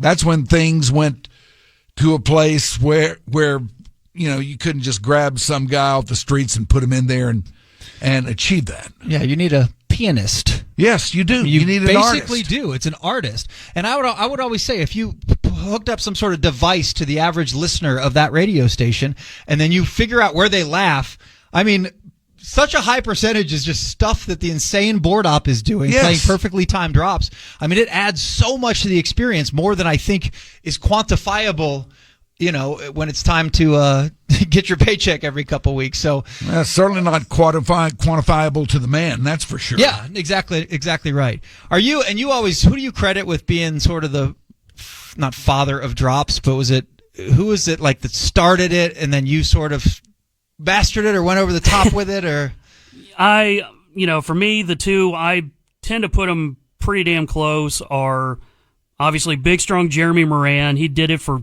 22 years in the morning. Mm-hmm. He's the one that trained every single board op that came along after the great Expo, Kevin Fox, who is tied pretty much with Jeremy. Expo playing drops for the hard line was the reason that I fell in love with the ticket. Yeah, Expo set the template for it. So he's the first that... Yeah. So Expo was 95 to 2002, and he's the one that just he took drops to that next level, and then, Psycho Dave, Justin Neely, me, Jake, David Mino, Ham, they all have done something uniquely them, but it still felt like the hard line. Mm-hmm. Yeah. And that's been a really cool thing to be part of that lineage. And yeah, Jeremy and Expo, they're the ones that absolutely got me into wanting to do this. And it's a very specific thing that I thought would only be possible at one radio station. And who the hell knows if my skills are just completely rusted out, but we're going to find out. And I never would have thought. Ever? Oh, Are we ever going to find out? I know Jeremy's listening. Hi, Jeremy. I love you. Love you too, Jer. He's the love greatest, you, Jer. And he just recently retired himself, so I get it. But we talked even about if we should have any drops here at the start. And essentially the answer is no. We want this thing to have started today at 3 o'clock, and we hope you were listening. We hope you're still listening now, and we'll continue to listen. But, like, every drop that he pulls or finds is going to, he probably has a few farts in there, I imagine. He doesn't go anywhere without them. Okay. Is that the one we did earlier? He's playing all his drops right now. Easy, Mikey. Oh, no. You shouldn't have said that. Baseball, dinosaurs, and my people.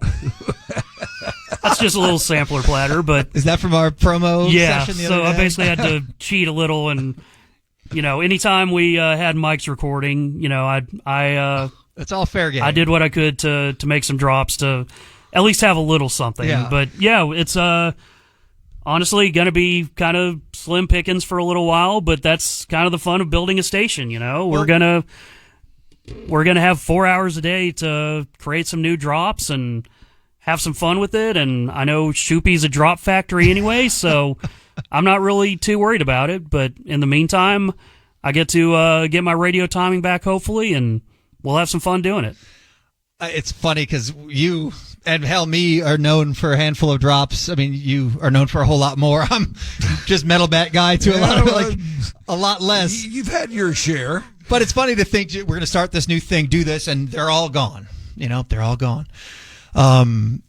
And it's just the fact that's that okay. We'll make more. Yes, that's the beauty of it. And we don't know what the hell they're going to be. It doesn't matter. And the evil one in there is the one who gets to decide, which makes it so cool. It's just hell yeah, complete blank slate. If you're here with us on day one, you are ground level as you could possibly be.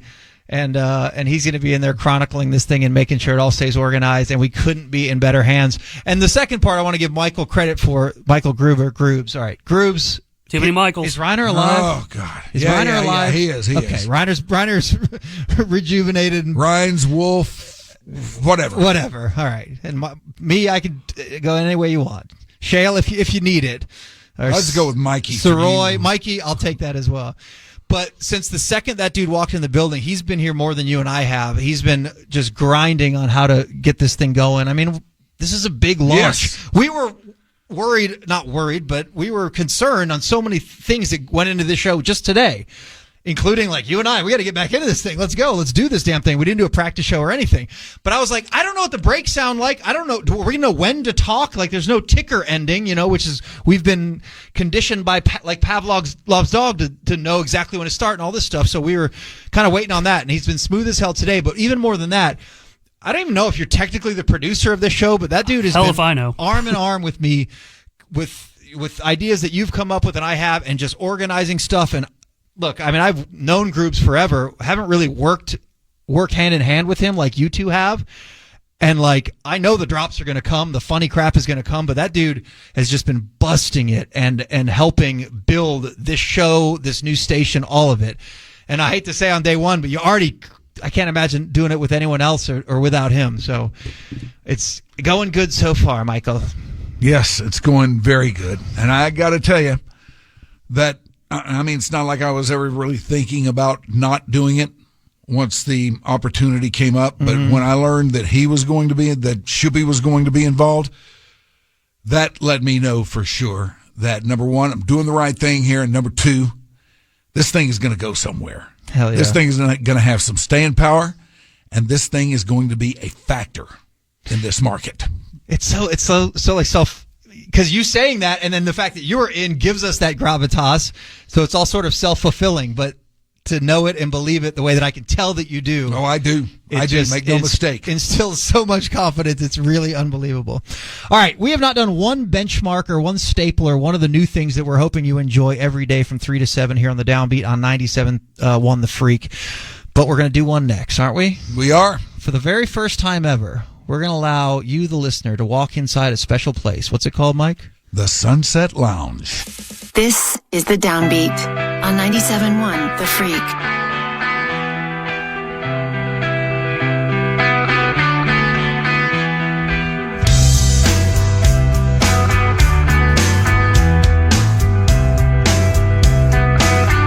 All right.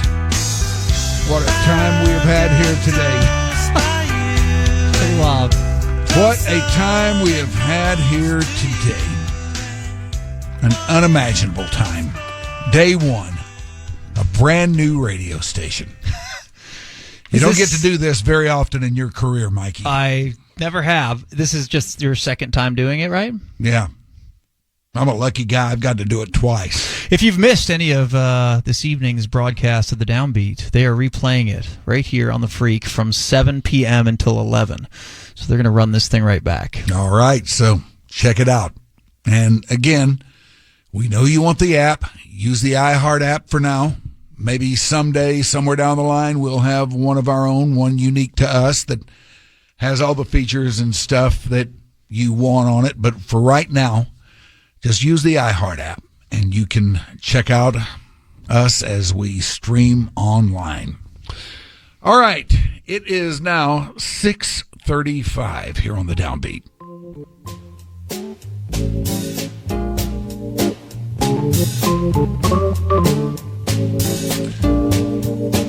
The day is done, but before you head home, you need a place, a certain kind of place, where they know you and you know them.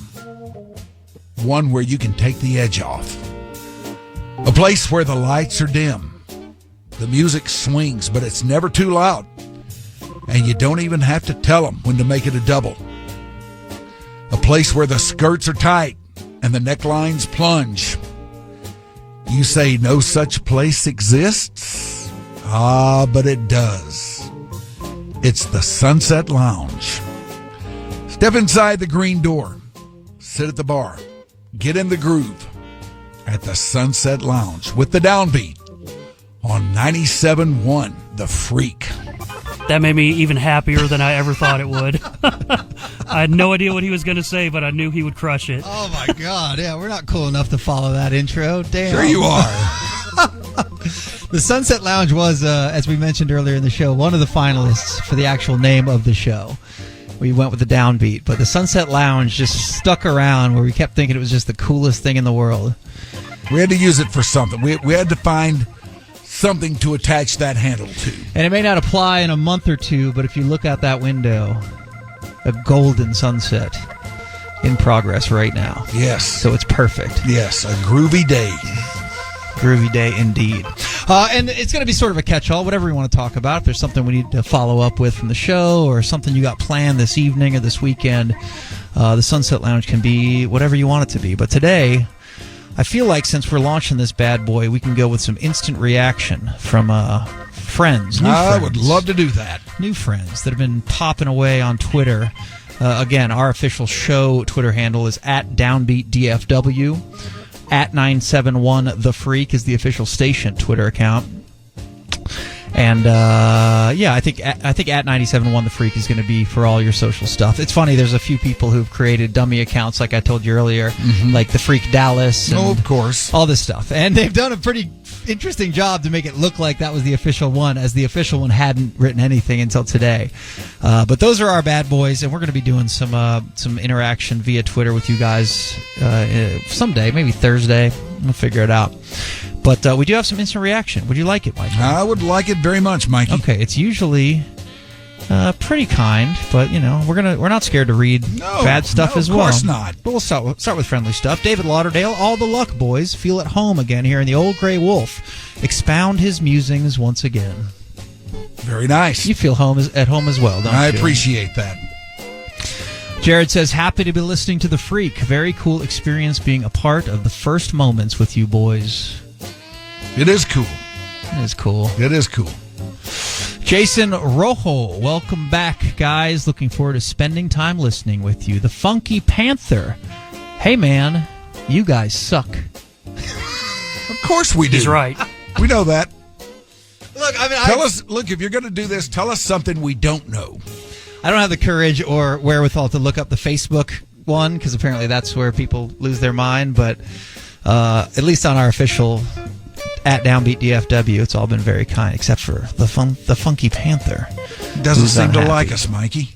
Handy Andy. Okay. Diehard Ben and Skin fan. Hadn't listened to y'all before today. I'm in. #Glenn. Glenn's kind of taking the day. As he should. Or it. Our finalists were Downbeat, The Sunset Lounge, and Glenn as a show name. And I think we picked the wrong one. We're all feeling like I think we did. We're all feeling buyer's remorse here, as we may have screwed this thing up. Yep, maybe we ought to rethink. It's yeah, not too graphics late. don't take too long to redo, do they? No, it's not too late. I know a guy in creative production. We can probably... We get the exact... I tweeted the official logo out, by the way, which is cool as hell. It's Jason Seeley, our man who works over at the Well Creative. And he gave us 3 cool options, but that's the one we sort of settled on. But we can get that exact same font and logo that just says Glenn on it. For no reason. No reason whatsoever. 1 in or 2 ins for Glenn? I don't think we discussed that. I'd say 1 myself. I feel like it's a 1.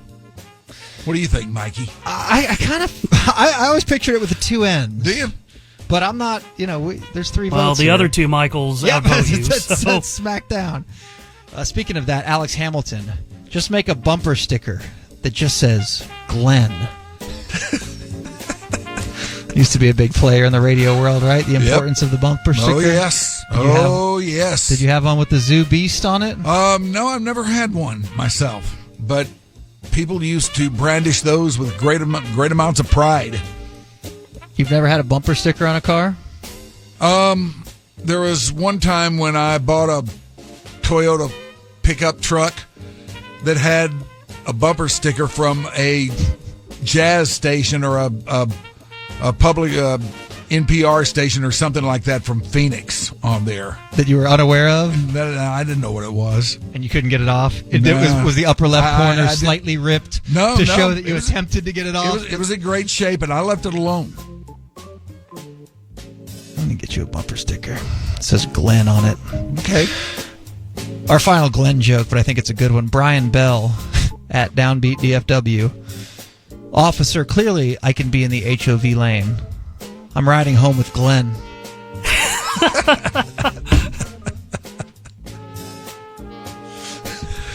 It's all right. Is that not amazing? Yeah, that's all right.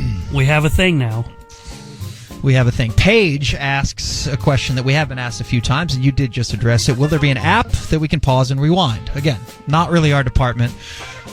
We have suggested it to our management here, and as Mike and I have said more than a few times, management here has been incredible to be amenable to things that we've requested, and that's why I think tonight's going so smooth. Yeah, they're very forward-thinking. Yeah, exactly. So if there's a way to do it and it's realistic, but again, it's the iHeart app. This is a massive thing, and iHeart has invested a lot of time and money and effort into getting this thing off the ground, and I don't know if flipping how their app works is a top priority for them, but hey, it doesn't matter. And iHeart is a massive operation.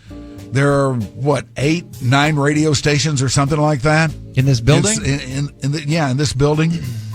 I don't know. I think we've accidentally walked into each one of them, though. Boy, and they look at us weird. Holy crap. There's so many production rooms and so many rooms. Yeah, and all I know is that we are catty corner to the studio where the great Bo Roberts plies his craft every day. Educate me. Longtime morning guy on Q102 back in the day. Really? Yeah. And still doing it? It's still doing it. They used to kick the ass of the zoo. Really? Yeah. Was that your biggest competition at the zoo? Your biggest enemy? Biggest competition. But Bo's a great guy. Bo's not one of those cats that takes it too seriously or anything like that. It's just all in good fun with Bo. The trouble with him is he's just so damn good at it. Let's get him to come in here, do some stuff. Oh, I bet he would. Have you seen him since you've been on property? I have. Just we flung had the door a open? Chat. Really? Yeah. Any other former competitors? Or there probably are, but I don't know. I haven't been around here that much or that long. I'm low level up here, man. You're low level. No room. You step inside. This building, by the way, for those that care, we're in Addison. And if you're going up and down the tollway every day, look to your west. To the west side. West side of the tollway. And it does say iHeartRadio on the top. And I can see a sliver of the tollway, so if you want to put a fist out the window, I'd appreciate it. Or just throw a cigarette butt out the window and catch the grass on fire out there. Yeah. We'll send Grubes down there to... I'll put it out. Put his little fireman hat on. And I'm doing everything up here. He's doing everything else. Why not? Hey, this is startup. Everybody's got to do everything. Dan C. Nice choice for the show name. I think that was actually about Downbeat. All right. Finally one not about Glenn. Love the show, but you teed it up for the haters to refer you as the Beatdown. Which that was a potential name for our last segment, which instead we went with Sunset Lounge. Yeah, but we elected to go with Sunset Lounge. It's not lost on us that the Downbeat by haters will immediately be referred to as the Beatdown. Fine. Expected. Whatever. And guess who cares about that? Yes, not I. Not him, not I. I care a little, but that's just because I'm more sensitive than you guys. I actually care a little too. Please don't call us that. Yeah. Show a little creativity. Come up with something else. Yeah, exactly. Don't work so obvious. It's too easy. Fake Nat Mains. It's been a long time since I've enjoyed radio this much. I learned my way through this world listening to the Old Grey Wolf after my father left this earthly plane as a young 20-something. Thank you for bringing back good vibes. It's cool. That is cool. And I wish I had... Also, tremendous responsibility, which I don't need. Yeah, I don't need that. I don't need to be raising you. Fake Nat Mains. Need to be raising you. And he talked about someone leaving this mortal coil, and there's somebody... Oh, I want to give him credit. There it is. It's Reverend and Reprobate Show, which is... yes, now him I know. You know that? We've both been interviewed by him, Shoopy. Really? Yes, we have. Yeah. They do a podcast. Okay. They're pretty good people. Excellent people. Well, as Fake Nat Mains talked about his father leaving this earthly plane, the Reverend Baby, listening to day one of the Downbeat on 97.1 The Freak. Great to hear the genius of Tweet Grooves back on the air, and he is holding a fresh babby. I don't know if that's a newborn today that is. or what. And I don't know if about today, but it's recent. Both ends of the spectrum represented there. Tacky Sports. Mike Sirois sounds like a boy headed to his first homecoming with a real actual girl. He might get to squeeze them. Enjoying it, boys. Excited for the future. Did I metal bat the entire first hour? No, I've slowed it down now. I don't think you metal. I didn't make any notes that you did, all. so Really? I think you're okay. Yeah, I don't think this has been a metal bat day for you. I have no problem metal batting. It's usually when I get excited. How stupid that among all the incredible things that last station gave to us or created was like metal batting is like a term, or metal bats. It means speaking quickly. Out of damn nowhere. Yes. I get to hear about dead horses. Yeah. You know what always got me about metal bats?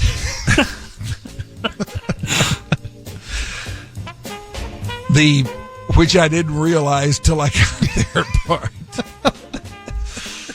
I've heard the long form of it. I too. always thought that was so funny. I didn't realize till I got there. Okay. You're asked to play in a charity baseball game, all right? And you're unsure of the equipment to be provided by the Great War Stick. All right. Who are producers of both metal and wooden bats. Yes. So I suppose it's a fair question as you're approaching Reverchon Park to ask, what are the bats going to be made of? I know I was under the impression that it was going to be all wood bats. All wood bats. Yeah. I think which some of us I may didn't have know even- until we got there. Some of us may have even discussed what the bats are going to be made of. So I was overjoyed, apparently, to find out that once I arrived, they so had much so metal that bats. you started speaking at about 120 RPM. That's not that abnormal. I think if you look back at enough tape, I get worked up and let it rip pretty regularly. But I did say that they had metal bats too, which I didn't realize till I got there. A little quicker than most. Now I'm just going to great speed that up. emphasis too. Speed that up. It wasn't just that you said it; it was with great emphasis. Yeah, I get excited about stuff. Okay. So there you go. That is some Twitter reaction from our first day. The things are flying in. We started this day, obviously, with 0 Twitter followers on our official account at DFW Downbeat. Right now, we're at 1,724. Nice. I'd say that's pretty good success. I'd say that is a great success for sure. Day 1, F1. People are asking what we're supposed to call that. Day 1, Mary 1, F1. Is that it? That is something. I don't think we've settled on that. Like what the name? I don't know. That's going to happen For our completely. listeners? Yeah. Yeah, like the easy thing would be Freaks, but yeah, that's also the name of the station. Yeah. These things don't happen overnight. Yeah, and it doesn't. Is it, well, how did it work with P1? Which I know is a radio term that's used in many places. I mean, do I unfairly and overly associate it with the ticket listener? Like a lot of other stations nationwide refer to their listeners as P1s? It's used throughout the business. Yeah, but as far as the bringing fans don't call themselves that, right? No, they don't. Only ticket listeners do. Only ticket listeners did. Yeah. Maybe others will start, but the ticket got there first with that one. Yeah. So we can't have that one. No. We'll make our own. It'll just happen, right? Yeah, it will. I mean, the freak stuff is all easy, and our promotional materials will be asking you where the freaks are at, that sort of thing. But I don't think that's going to like realistically catch. Like, you're not going to chill with your friend and be like, "Hey, I'm a freak. Are you?" I don't think that's going to happen. It might. Nobody thought P1 would catch on either. Really? Yeah. I mean, that started because I mentioned it when I was reading a 40-liner or some such. Is that right? Yeah. Is it not supposed to be in there? Well, it wasn't in there. I was just riffing. Said something like, now you may be asking yourself, how can I, the P1, get in on this? And I went from there. Very organic. That's what we need. Organic stuff. Let's just call them all Glens. Okay. Yes, how can I, the Glen? G1s? The Glens. Dennis Gray asked, will Cash be okay on his own? No. If I've learned one thing, it's Cash is going to be A-okay. If there are things that you don't need to be worried about in this world, his status is one of them. Yeah. He'll be fine. And if he's not, let's just bring him on board. Might be able to do that. Maybe on a Saturday every now and again. Yeah.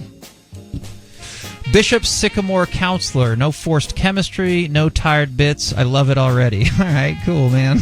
Now, that's what I wanted to hear. That is probably about the best thing you could hear. Right? Yeah. I mean, when you start something like this, you worry about, or I worry about what the chemistry is going to be like. Yeah. And I worry about it being forced. And I worry that there are going to be people who won't let the game come to them and, all that kind of stuff. And I felt like we did a pretty good job of that today. Damn right. And if you want bad bits, just wait till tomorrow. Yeah. And then we'll crank those up. Yeah, it's Bad Bit Tuesday. Bad Bit Tuesday. And let's just end with Josh Ferris, who says, Glenn... Like, we're already alienating people who are just now like, what the What's Glenn? What's Glenn? They'll figure it out. Glenn is so necessary with everything going on today. That's right. Welcome back, Glenn. It's like putting those comfy sweats on every year. It gets cold for the first time. So comfy. Great. It's what we wanted to hear. That's a good reaction there. I think that's your voice. I find it comfy, too. It's weird. Like, I would obviously be listening to this if I was not involved, and I'd be freaking out excited that you're back on. Well, I wouldn't want to be involved if you weren't involved, so that's how it works. I think you mean that, and that feels incredible to me. Yes, I do. I don't say stuff I don't mean. I know. We did it, Mike. We did it, Mikey. This is day one of the Downbeat. We're going to sign off. We're going to a thing tonight. Yes, a freaker's ball of some kind. We're going to go to a thing. And we will run this thing back tomorrow. But until then, I do have 4 rules that each and every person must adhere to. Number 1, make out hard. Number 2 is stay out of the left lane unless you're passing. Number 3 is just tip 20%. And rule 4 is do